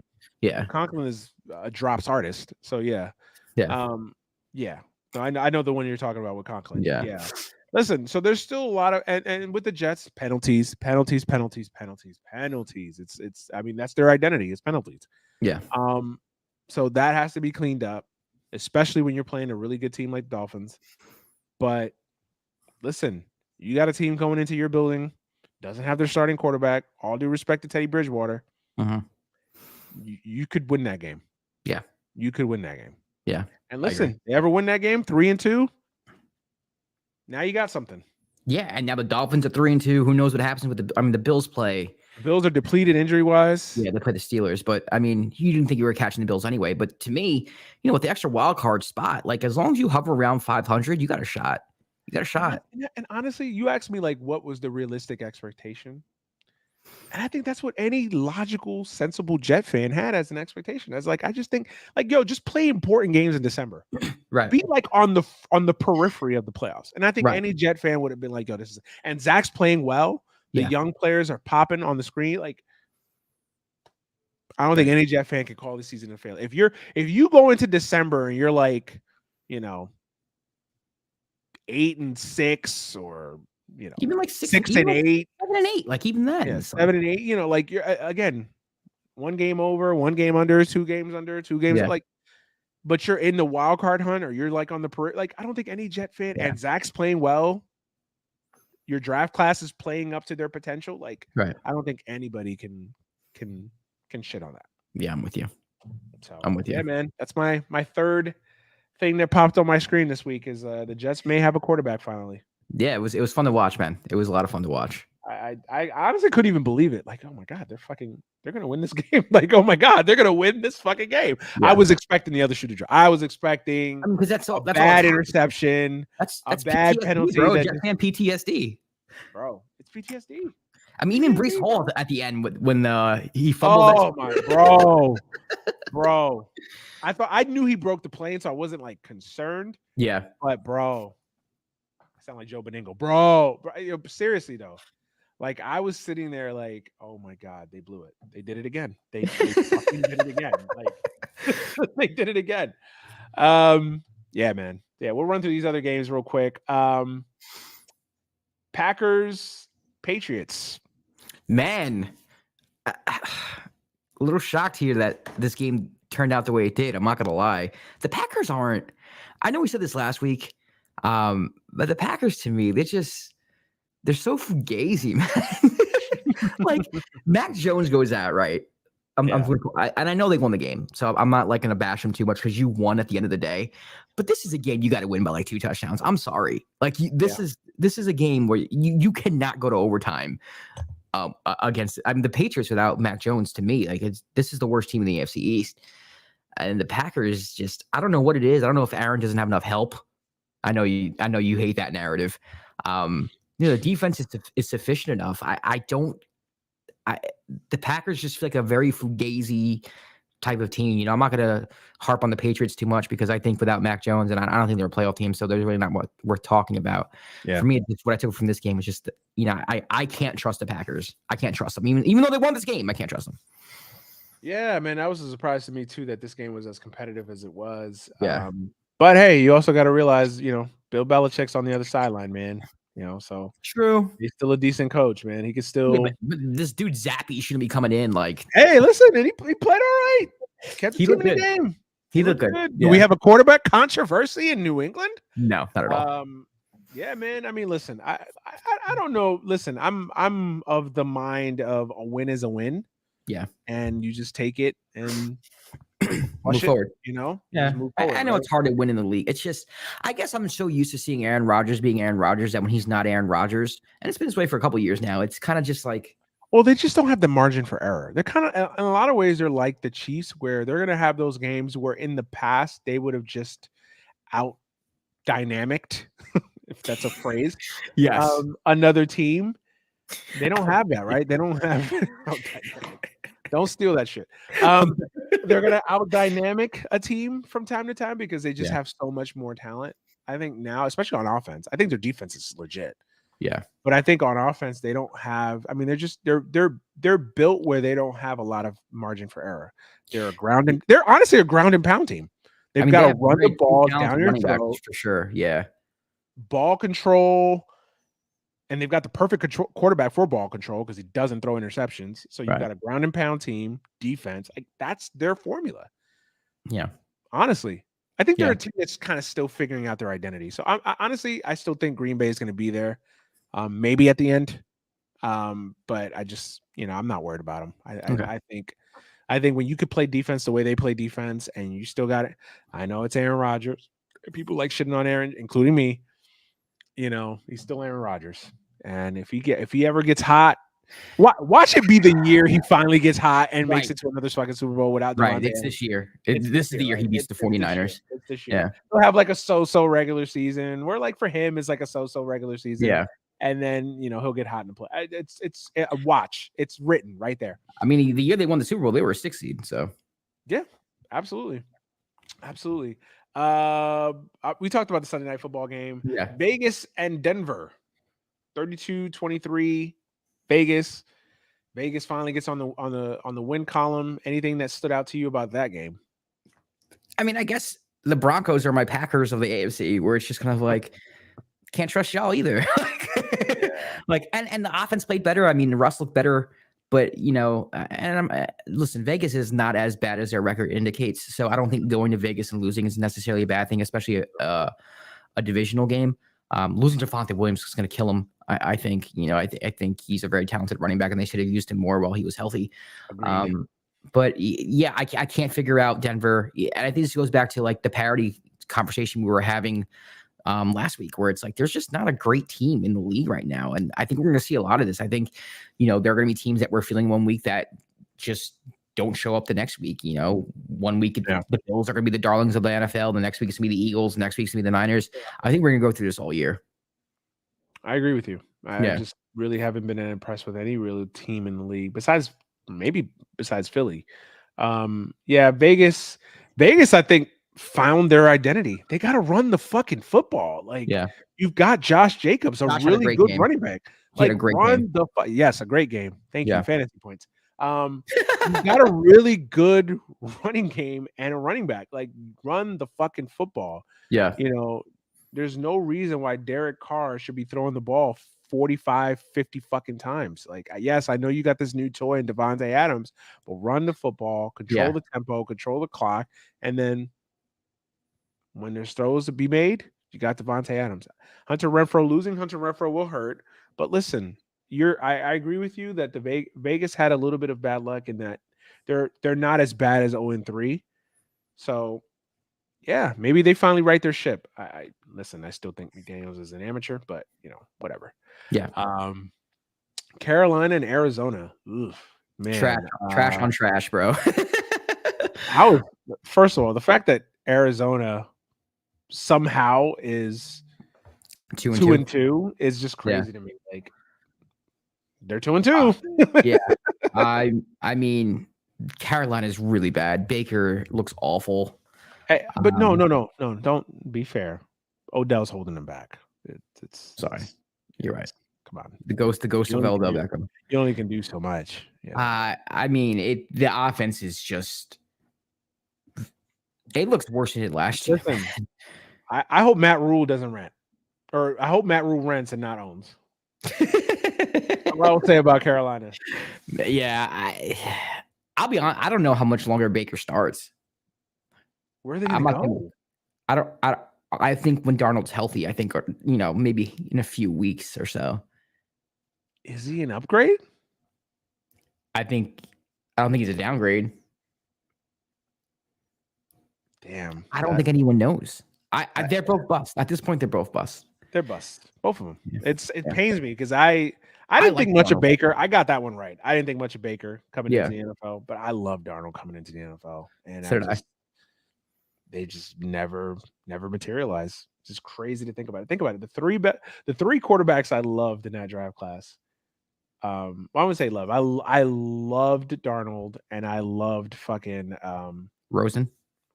I love Josh Rosen. Rosen didn't even get a fucking chance though. Bro, Josh Rosen. I like if you watch Josh Rosen at UCLA. Yeah. This guy was like, yes, this guy looks like Peyton Manning. He never got a shot. He didn't get a shot. I mean, that Cardinals team was awful. Awful. If there's one quarterback in the history of the NFL I feel horrible for, it's Josh Rosen. Where's he at? Is he signed by anybody? He's got to be. I'll look it up right now. But I mean, he never got a fair shot. He didn't. But then it also says a lot that like no one's picked him up. No one's given him a shot. Like, yeah, there might be something we don't know. Cleveland Browns. He's on the Browns. Damn. He's on the Browns and Jacoby Brissett is playing over him? Yep. Hey. Yeah, maybe there's something we don't know, man. But yeah, I love Josh Rosen. So yeah, but going back to Carolina, like honestly, where are you gonna go? I mean, can you make the argument? You can make the argument Darnold's worse than Baker. Yeah, you can.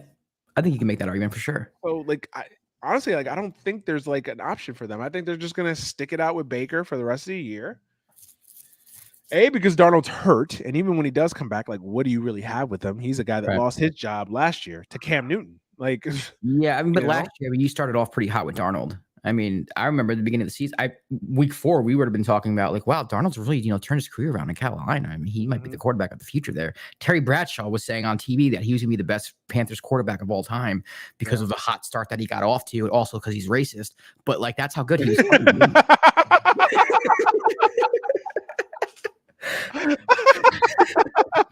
That's how good Darnold was. Oh man, I love how you just threw that in there. Yeah, also because he's racist. Oh god, throwing that throw to a tight window. Yeah. I don't know. Carolina's just, yeah, they're just that team. They're just, man. And they don't have.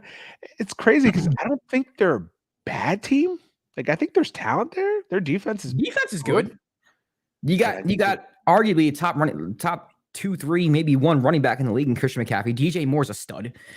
You got talent. Robbie Anderson could take the top off a defense. I mean, he's not. You just He's don't have a not. quarterback. There's the exact. See, when you talk about a team, and I hate spending this much time, we'll move on. But when you talk about Carolina and their quarterback situation, that's like the perfect encapsulation of my point earlier, right? Remember when I said like, oh, people shit on like people think that Garoppolo is like Baker Mayfield. Right. People think that like Kirk Cousins is like Sam Darnold. Right. Like, no, Right. like the disparity between those guys and the Drex of the league is You're right. so great. Like you put Kirk Cousins on that Carolina Panthers team, they're a playoff team. You put Garoppolo on that team, they're a playoff team. Yeah, I agree. Well, you put Cousins on that team, I think they're 500 at least. But that's better than what they are right now. They're better than what they are now. Yeah. Which is unwatchable. Yeah, really bad. Like, yeah, I listen. Yeah, they got some issues in Carolina, man. We talked about Philly, Jacksonville, Baltimore, Buffalo. We kind of touched on. Yeah, Buffalo, Baltimore's a weird team, man. I can't really. Defense isn't good, man. Horrible defense. I mean, listen, Harbaugh's decision to not kick a field goal to take the lead with 4 minutes left is one of the most strange decisions I think I've ever seen a coach make. But it also shows you that he didn't trust his defense not to let up a touchdown to Josh Allen and the Bills. To me, that's kind of inexcusable, though. Harbaugh's lucky he has a lot of cachet in the league because that's a horrible. I didn't watch. I hate the decision I'm talking about. I didn't see the game because I was watching the Jets fucking win a game on Sunday. Goddamn. Okay. But no, I didn't watch that game closely. Like I knew what was going. But I didn't watch that decision. Was it as egregious as it was? So basically, with like 4 minutes to go in the game, it's a tied game. Fourth down from like the 5.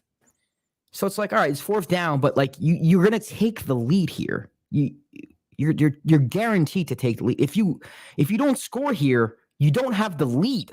Do you get what I'm saying? You take the lead. And he decided to go for it. Horrible play call.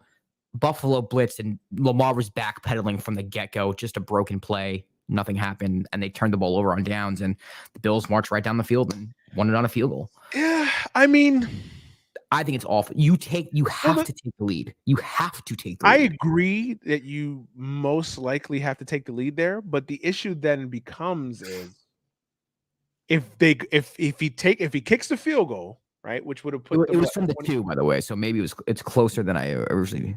So if they kick the field goal there instead of going for the touchdown or at least trying to attempt to score, and they come back and give up a touchdown, then everybody's going to be shitting. The only reason why I can't kill Harbaugh is because you know this better than I do. If he decides to kick the field goal there and not go for it, and then they come back and give up a touchdown, everybody's going to be killing them that, oh, you should have went for a touchdown. You got an MVP quarterback. Trust your quarterback. And you know your defense is shit. Like, I think it's different when you're taking the lead, though. You know, you're like, true. In a situation like, for instance, like let's say they were up 3, right? And he decides to kick the field goal to go up 6. It's like, well, touchdown's going to beat you anyway. But when you're tied, I don't know, man. I don't necessarily agree with that. I think you have to take the lead there. I don't know if he gets without watching the game, because I like to watch the game. I like to kind of be in the flow of the game. I like to watch one on first down, like first and goal from the 1, and they didn't punch it in. Honestly, that's more on play calling than it is on the decision itself. When you have Lamar, just fucking find a way to run it. See, like I think a lot of times the decision to go for it or not go for it comes down to like what kind of play you have, because I think a lot of times teams run their worst play on fourth down instead of their best. Yeah, and I think that's what kills you a lot of times. Like when you honestly think about it, like it's not about the decision itself. Like again, I didn't watch the game, so I don't feel comfortable like killing Harbaugh one way or another. I just think that it comes down to a lot of times it's just like the type of play you run, where it's like, what kind of play was that? Like, even if you are going to go for it, like, what kind of play is that you, yeah, man. I mean, listen, I think you probably have to take the points there. I agree with you. But you know how this is. They take the points and they come back. What kind of message are you sending to your defense? Especially, like you said, they have a shitty defense, a defense that has given up leads left and right. So they were up 20-3. They lost 23-20. See, right there, I think I would have went for the touchdown. Okay. Knowing that, again, I didn't watch the game, but knowing that defense has a sieve and they already gave up the game, they already gave up the lead already, I think Harbaugh thought of it as like, I can't trust his defense. Either way, I'm fucked because if I kick the field goal, they're either going to go down and either tie it or take the lead, or I think he felt in that regard. I think in that case he trusted Lamar more than he trusted his defense. Okay, but honestly, you can't argue that. You can't argue that. The play call was awful. That's what I'm saying. Like, yeah, two things can be right. The play call was awful, and seeing what the play call was, you were better off kicking the field goal. Yeah, but I don't think that necessarily negates the decision that Harbaugh was thinking, because I think he thought of it like, I can't trust his defense. I don't know what I'm getting. They may get a stop, but in all likelihood, they are going to give up some points, whether a field goal or a touchdown. No, I get it. It's an interesting discussion to have, because again, I didn't watch the game, but knowing that, just that tidbit of information there, I know they had a big lead there, but yeah, just knowing that, yeah, the Ravens should be 4-0. They should be 4-0 right now. They should be. Yeah, they absolutely should be. So it's crazy. It's crazy, man. Chargers and Houston, not much to really. Chargers got back on track. Yep. Get right game. Listen, I give Houston credit, man. They're 0-3-1, but they're competitive. They came back in this game too. This was like a 27-7 game. They came back. It was competitive. Yeah. Houston's competitive, man. Say what you want to say about Houston, but Houston is gonna compete, and their defense is better. They're gonna compete in these games, man. The London game. How do you feel about London games? I don't care for them, especially out here in Los Angeles. Like, they start at like 6 o'clock in the morning. Yeah, I'm on the West Coast. Yeah, that's right. You're so yeah. Listen, unless it's my team, I'm not watching it. I don't give a damn. I don't care. To me, we want to broaden the NFL's reach. First of all, I can tell you right now, nobody in Europe gives a fuck about NFL football. First of all, you're calling it NFL football. There's only one football in the UK. So you're already at a disadvantage. Right. They just don't care. They don't care. It's a novelty. And the Vikings and the two who is it, Saints? Yeah. They play next. Usually they give the teams a bye. They're not giving them a bye. They don't have a bye next week? No, dude. They're playing. Are you serious? Yeah. Maybe because they have so many this year. I think they have 3 games in London this year. Yeah, the Vikings are home against the Bears, and the Saints are. I'm pretty sure the Saints are playing. That is awful. Yeah, the Saints are at home against the Seahawks. They gave them home games. Congratulations. But like, that's usually you get a bye right after the London game. And I know the Giants are there this week. Yeah, the Giants and the Packers are there. Yeah, that's great. Yeah, that I did not know that. That's tough. That's tough. Yeah, not much to make of that game. I didn't watch it at all. Looks like Jefferson balled out. I know that. Thank you again, fantasy points. Yeah, I mean, the Saints, man, they got similar issues to Carolina, man. They don't have a quarterback. When you don't have a quarterback, you're dead. Right. It doesn't matter what you have. You don't have a competent quarterback. Yeah. You're dead. Yeah. And they don't have a competent quarterback, man. Dalton's not the answer. No, he's not. And then, of course, we all know what Jameis Winston is. Not the answer. Yeah. I mean, honestly, I think they're just better off giving it to Taysom Hill and just rearranging the offense around Taysom Hill. Or tanking just for a quarterback. Tank for Bryce Young. Tank. True. But also, you probably would be doing so by giving it to Taysom Hill because I don't know. Honestly, I think Taysom Hill's a better quarterback than Andy Dalton and Jameis Winston. Listen, just let Taysom Hill be the quarterback and see what happens. Okay. He's never really gotten a fair shake to be a quarterback. No, you're right. Can he be any worse? No. What do you have to lose? Right now, nothing. But yeah, later on in the season, at least he's a playmaker. Yeah. Right. He's a threat to run the football. Yeah. Yeah. I don't know, man. And the Saints, they have too much talent. Like, that's why I would, because they have so much talent, bro. Like, there's still a talented football team there. The receiving core is ridiculous. Like, absurd. They don't have a quarterback. Yeah. They don't have nobody to throw the ball. Yeah. That's why I'm like, just throw Taysom Hill out there. See what happens. What do you have to lose? That's how I feel. Dallas and Washington. Do we have a quarterback controversy in Dallas? No, Dak's better. Cooper Rush is undefeated as a quarterback. I mean, but it just shows if you have a competent quarterback who doesn't turn the ball over, and makes the plays when you have to make the plays, like you can win football games that way. Yeah, I think Dallas might be better than we thought. Yeah, Dallas's defense is better than I thought they would be. To me, they're winning the games defensively here, and Cooper Rush is just not messing up, and he's delivering when he has to deliver, not making mistakes. That's all you need to do. And Mike McCarthy, that's a guy that gets so much shit. He's another one, right? That he literally gets blamed. He gets blamed for the Kennedy assassination, but he gets no credit. He won a Super Bowl, by the way. This guy won a Super Bowl. This guy did win a Super Bowl. He found a way to get Aaron Rodgers a Super Bowl. And he had Aaron Rodgers. Well, what has Aaron Rodgers done since then? Aaron Rodgers hasn't been back since. Let's be fair. Yeah. Let's be fair. Aaron Rodgers hasn't gotten back to a Super Bowl either. Yeah. Yeah. So listen, I get McCarthy. It's tough to watch sometimes. He makes some mistakes, some things that but listen, the guy's a good coach. Yeah. He's a solid coach. You can do a lot worse than Mike McCarthy. I agree. And he never gets any credit. And he's got this team playing well when they lost their quarterback. Now, yes, I get it. They have talent and they have a good defense, but listen. They've also played the Giants and the Washington the Commanders. It's not like they've played anyone. But rivalry games, though. You know how those rivalry games can go. True. Night game, too, in New York. Especially when you don't have your quarterback. You know how those games can go. Yep. So, yeah, listen, man. Dallas is better than people think. Tennessee and Indianapolis. Indy's for Gazy, man. I think Tennessee's about to turn a corner here. They got off to a little bit of a slow start, but they're playing better football as of late. So I think I'm starting to think that Tennessee's going to run away with that division. Really? I think they're the best team in that division for sure. Yeah, I think Jacksonville, baby. Jacksonville. I'm not laying off my pick. I went out on a limb last week. That's not my take. I think Tennessee's going to win the division. I like what I'm seeing from them lately. They lost, their first two games. Look horrible against the Bills. They're not on the level of the Bills. That's why they got smacked against the Bills. Yeah. The Giants kind of surprised them, but not 2-2. In that division, you can win that division with 9 or 10 wins this year, and I think they will. You may be right. The Colts, man, they continue to be a mystery. They really continue to be a mystery. I know their offensive line is an issue. I get it. I feel like we could say that about a lot of teams in the NFL. The offensive line. Yeah.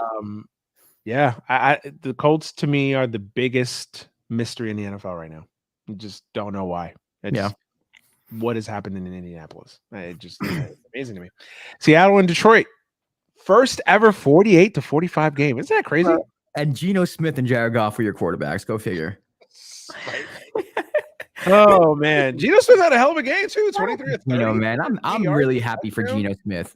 I'm really. I mean, listen, it's not going to last all year. He's going to have his ups and downs this year, but to be a starting quarterback for a year and kind of show people that I'm respectable, it makes me happy for him. It does.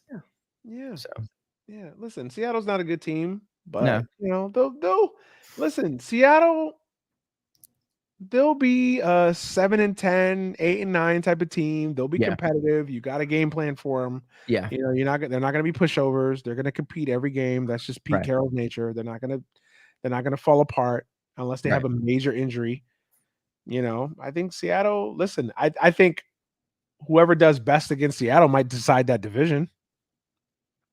Yeah, that's a good way to look at it for sure. The teams that could beat Seattle, the ones that don't upset Seattle. Get upset by Seattle. I'll get upset by Seattle. Giants and the Bears, man. How you feeling about your Giants, man? 3-1? 3-1? One of the worst 3-1 teams I've ever seen in my life. Listen, hey, like Parcells said, you are what your record says you are. Man, the Bears are bad too. It was weird, like watching that game, thinking to myself, man, both of these teams are 2-1 right now. Like that's fucking wild. The Bears got to let Justin Fields do Justin Fields things. They don't. I have a question for you. Yeah. Would you call Justin Fields a bust already? Because I was having this conversation on Dead End Sports. No, I would not. I don't know what he can do. I have no idea what he can do. The play calling for the Bears is they're scared to let him play. So for me, it's like I don't know what he is yet. And also his best receiver is Darnell Mooney, who is good, but it's not like he has weapons to work with here. And the O-line's awful. So I'm not going to judge Justin Fields right now. Like, no, he's just literally started his NFL career. So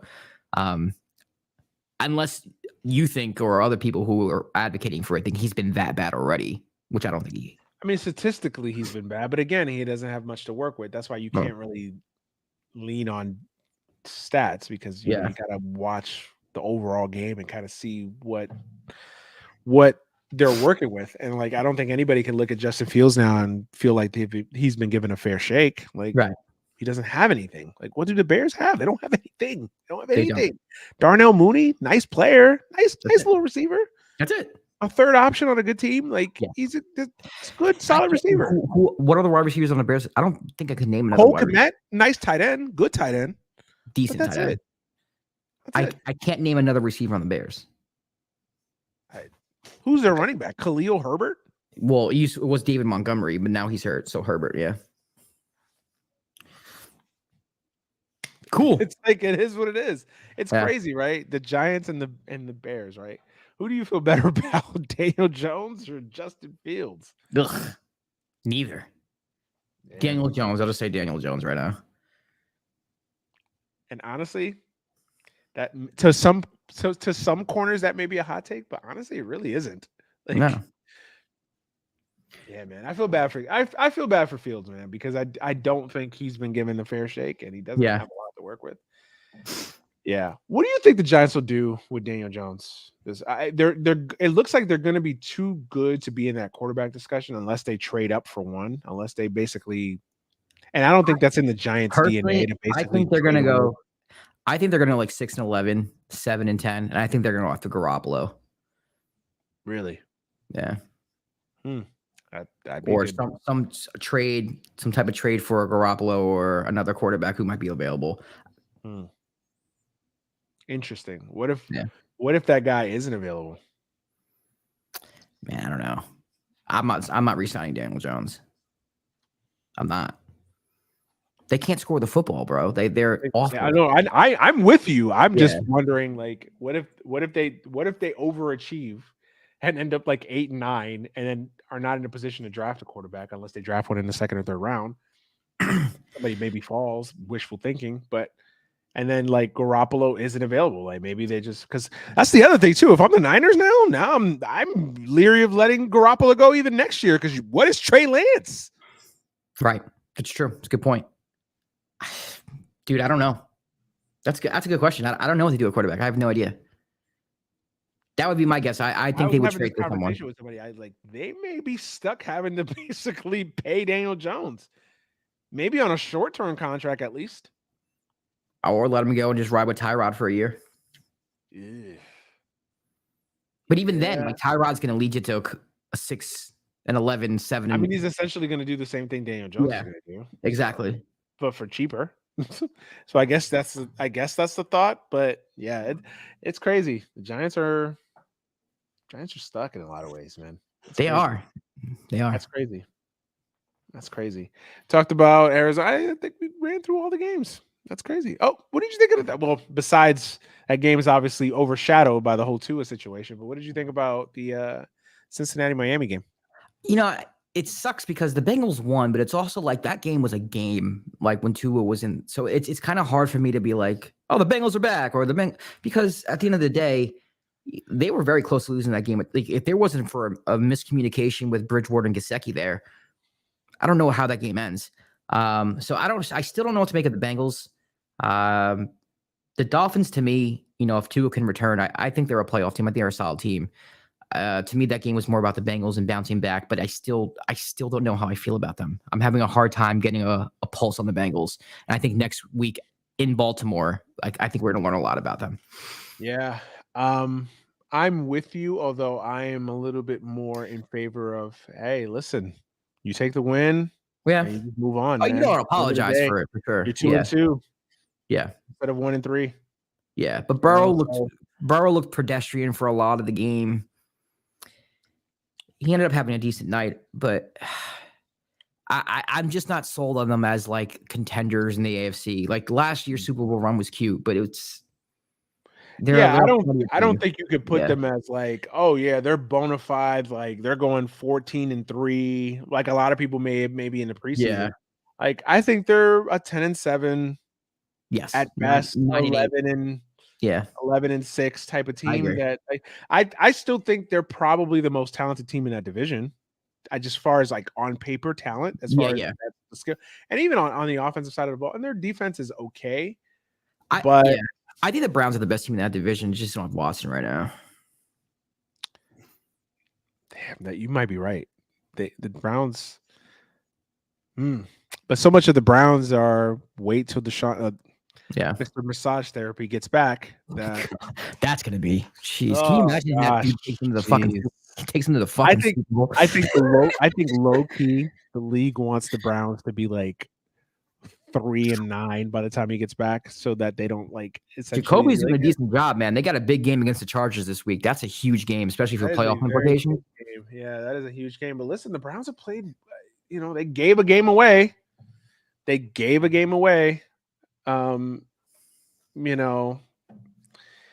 you could keep them at 500, I still think though. I think that division is going to come down to who has the least amount of warts. I think that's the Browns with Deshaun. The Ravens should be 4-0, man. The Ravens are should be, and it is a thin line, as a fine line, man. And, yeah, you're right. I still think the Steelers, man, are dangerous because I just think again they found their quarterback. If they could just kind of,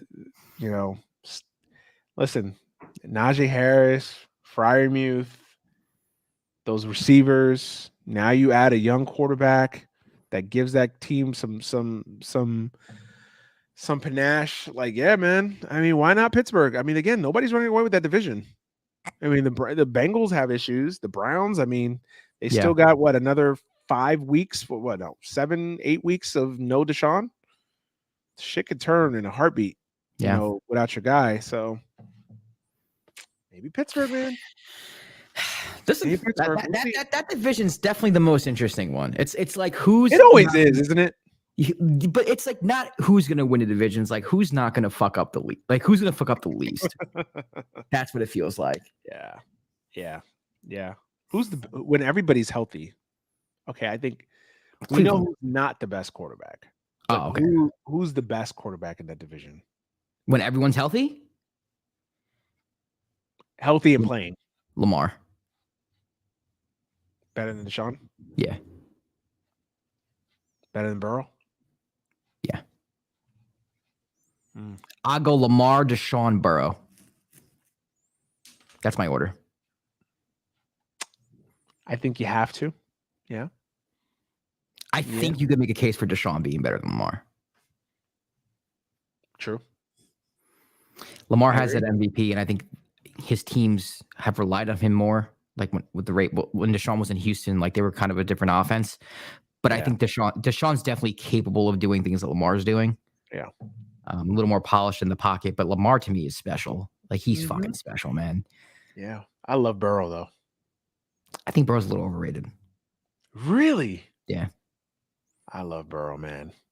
I like him. Out of all like young quarterbacks, you know how everybody like, oh, this could be the next time. I think he has the most Brady in him. Where I think he has like an intangible about him. Okay. That isn't measured in like stats or dynamism. There's that word again. Fucking dynamism. Yeah, I love Burrow, man, but I agree. I think right now, career wise, I don't think you could put Burrow ahead of Lamar or Deshaun. That's a hell. Listen, if Pickett is, I like Pickett, man. That's going to be that division's going to be for years, man. Pickett, man. Yeah, I like Pickett a lot. So, yeah, man, that's week 4 of the NFL season in a nutshell, man. Whoop, whoop. We're through the first quarter of the season, man. So, it's an interesting season so far, man. Not a lot of great teams. No one's really stood out. No one's really distinguished themselves as a the it team. I think honestly, you got to say maybe Kansas City. This week this week. I mean, right? they lost to the Colts last week too, so it's like yeah. We'll see. We'll see. We'll definitely see. I know we talked about preseason earlier, but anything NBA preseason that stood out to you so far since you've been doing Nah, your I mean, I just watched the net. pre-dime? You just watched the net. You just watched Yeah, that. that's all I really watched. So nothing has stood out yet. I can't get into NBA preseason, man. Hopefully, hopefully Russell Westbrook dropped a triple double today in 12 minutes of action, so Laker fans can go crazy. That's how much lack of attention I've paid to NBA. I can't even. Has he done any? Who knows? I have no idea what he's done. I have no idea what's going on. No idea.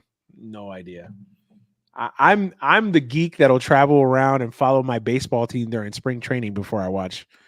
The Suns losing to an Australian team was pretty interesting. Did I read somewhere or saw somewhere on Twitter that Devin Booker retweeted LeBron's infamous 2011 Finals post game, presser? No, he didn't. Did he? Yeah. The one about I'm getting paid more than you. That one. I'm getting paid, and at the end of the day, I'm gonna go home to my Devin, listen, I'm gonna say this because it's this show, and I feel comfortable saying on this show. But like, Devin seems kind of like an asshole, right? Like, doesn't he give you like asshole vibes? Yeah. I don't know the dude. Like, I know nothing about him. That's just the vibe I get from him. Devin has a very high opinion of himself for a guy that got totally exposed last year in the postseason. He just seems like he's not a nice person to me. Yeah, he doesn't seem like he's a nice person. Listen, the Suns, to me, there's just a lot of bad vibes. I said it what in May or whenever the fuck it was. They had a window, man.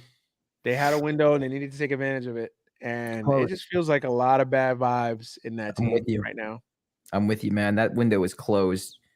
I mean, and how much more can you rely on Chris Paul? I mean, the dude's like 77 years old, so I wouldn't rely on him too much this year. DeAndre Ayton's not happy being there.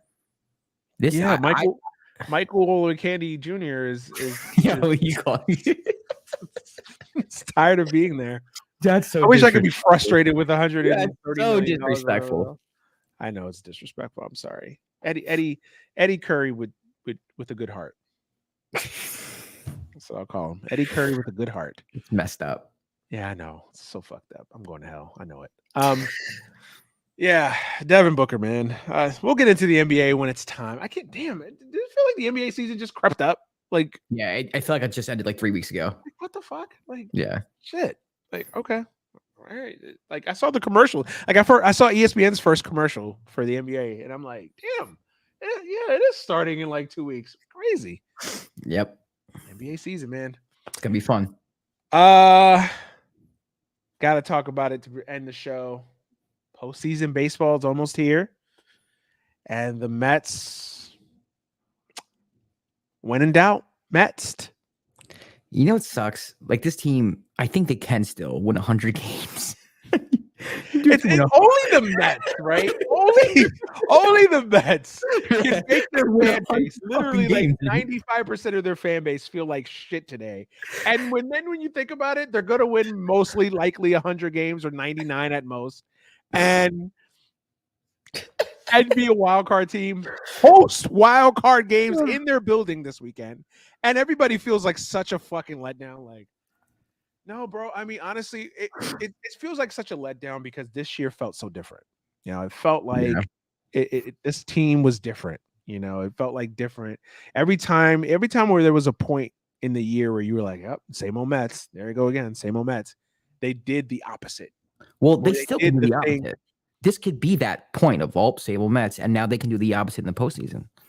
Yeah, true. But I mean, a lot of Met fans, me included, wanted to win the division, and I think it's just the way they lost, where they got beat with their three best pitchers, and they honestly were just non-competitive. I know the games were close, but honestly, I never felt like we were going to win any of those games.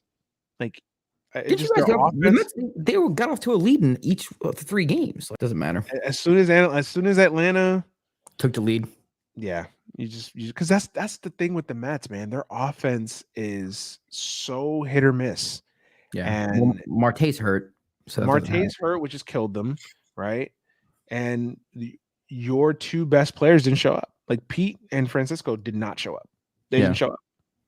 It was Jeff McNeil and everybody else. Yeah. And a little bit of Eduardo Escobar. Like, that's it. You're not going to win like that. Bro, Jeff McNeil has the biggest fucking bat I've ever seen in my life. I don't know how he misses when he swings.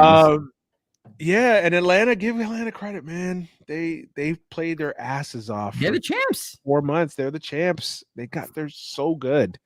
And that's the crazy thing. Like, I didn't think their starting pitching was that great either. Like, their starting pitching didn't dominate the Mets, but the Mets couldn't do anything. They can't do anything offensively.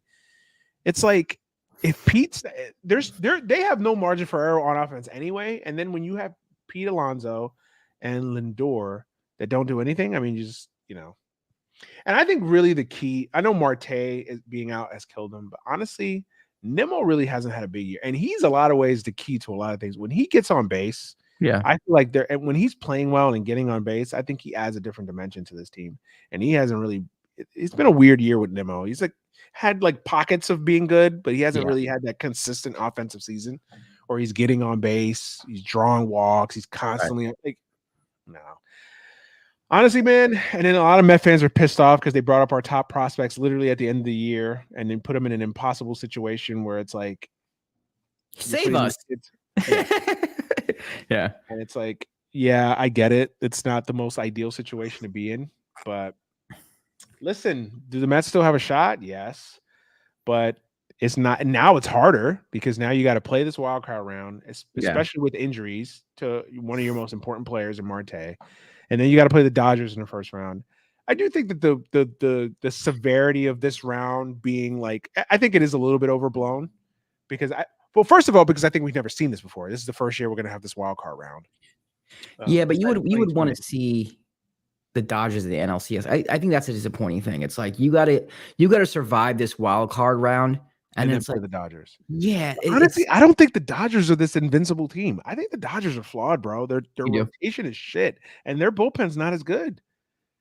I think the Dodgers are a little bit of a paper champion, man. I just think the Dodgers, they've won 110 games. Mm-hmm. They play in a shitty division. I'm not saying they don't have talent. They're an awesome team, but their rotation is shit right now. And listen, if you want to look at it, I've had 24 hours to kind of calm down. I'm still pissed off, but at least you could look at it if you're a Met fan. It's like, okay, let's get back, not overlooking San Diego, but at least get past San Diego or Philly because they could also play the Phillies. Right. Get past one of those two teams, and then would you rather play the Dodgers in a best of 5 or in a best of 7? I think it's easier to play the Dodgers in a best of 5. DeGrom, Scherzer. I mean, you're not going to have that in order because it's a wild card. Yeah. Good point. I think the biggest issue Met fans have is it was all lined up. It was all set up for you to do what you needed to do. All they needed to do was win one game, bro. All they needed to do was because if they won one game, they would have controlled the tiebreaker. Yeah, y'all would have beat St. Louis in 4. Y'all would have beat St. Louis in 4 in the first round. No, actually, don't even. I'm not even going to say that.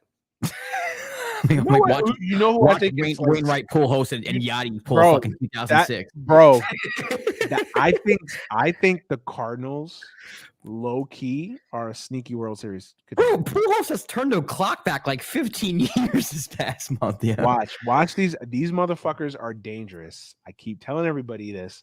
Their starting pitching is shit, but Pujols, the magic, the vibes. Let's ride off into the sunset one last time.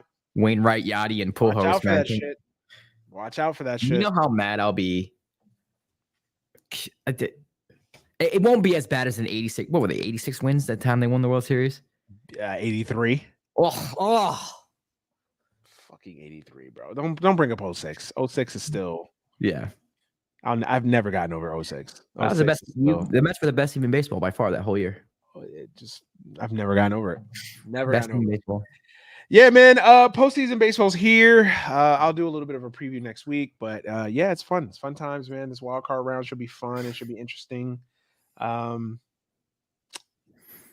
postseason baseball, man. Anything can happen. That's the greatest thing about it, man. Yeah, anything can happen. My Yankees ain't gonna do shit. My Yankees ain't gonna do shit. My Judge hasn't hit 62 yet. Yeah, I am. I'm very surprised. I thought he'd have 65. Why now. I went to a game. I think you reacted to one of my Instagram stories. I was in New York. I went to a game. I bought tickets. I was like, I spent $200 on fucking like, it was an investment, man. Bro, he hit a pop-up to the left fielder. Manny, I swear on everything, it was directly in line for where I was. And at first, you thought it was and everyone just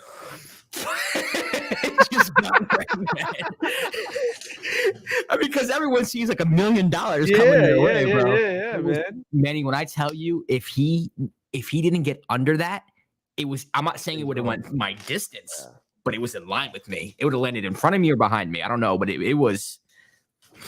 Whew, man, you caught that ball. You're not giving me a fucking baseball bat. You're not giving me fucking tickets. You're not giving me a jersey. Listen, if I walked out of that stadium with memorabilia and smiling, like everybody would have had to know that the New York Yankees threatened to kill my family. Yeah. Because I am not taking anything except. How could you? It's the fucking milestone ball. Like, what was one of the? I forgot what a company was offering like $1 million for the ball. If that's the case, if I know I have an offer for $1 million, I'm telling the Yankees, you see this company right here on Twitter? They said they're offering me $1 million. Top it. And if you can't, I'm giving you 24 hours. Facts. Period. Facts. Period, bro. The Yankees print money. They could pay you. They could write you a fucking check for $1 million. We're doing Any Given Sunday live from Los Angeles in a fucking state-of-the-art studio next week. Or all of a sudden, Josh doesn't want to do podcasts anymore. Like, fuck this shit. Man, but it was fun. It was a fun game to go. They played the Red Sox too, so it added that element too, where we're cursing out Red Sox fans and players. That was good. It's so casually, like it's like a normal thing. So casually, right? Yeah. No, I was just thinking, like, remember the guy? So the guy that bought the ball, the McGuire ball, he paid. I think he paid like $3 million in 1998 money. Oh my god! And that ball now is. I mean, it's still worth something because it's but I mean, with the scandal, it's not worth $3 million. In 98 money now. Yeah, man. But that Judge ball. I mean, let's hope he's doing it on the up and up. But good point.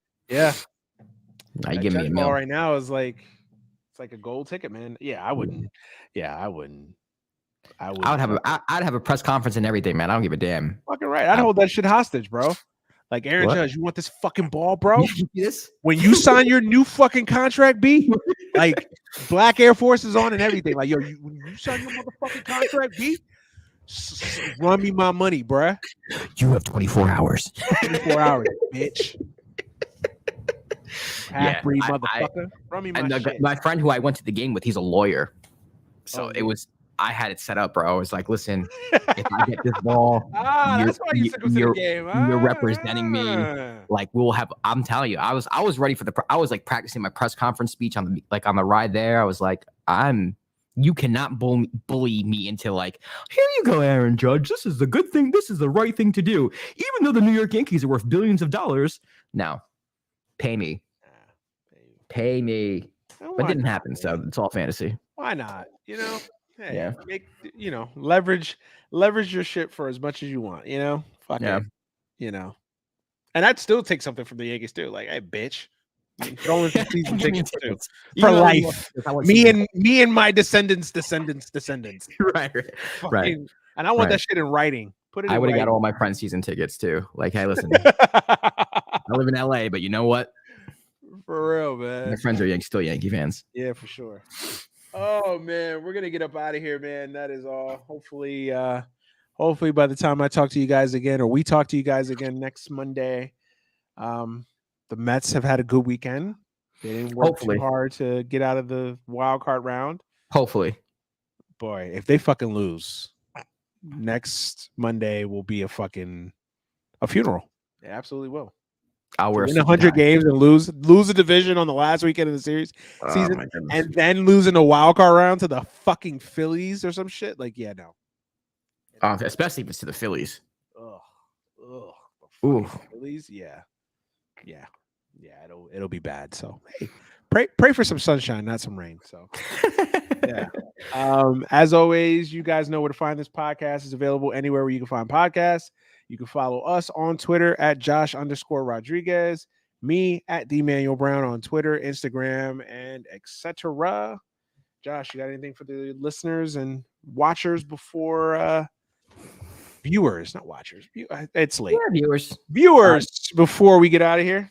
The Dime is back on the Balls Life Podcast Network. It's going to be on video this year, so I'm really excited about it. First episode will be released on Thursday. Check it out.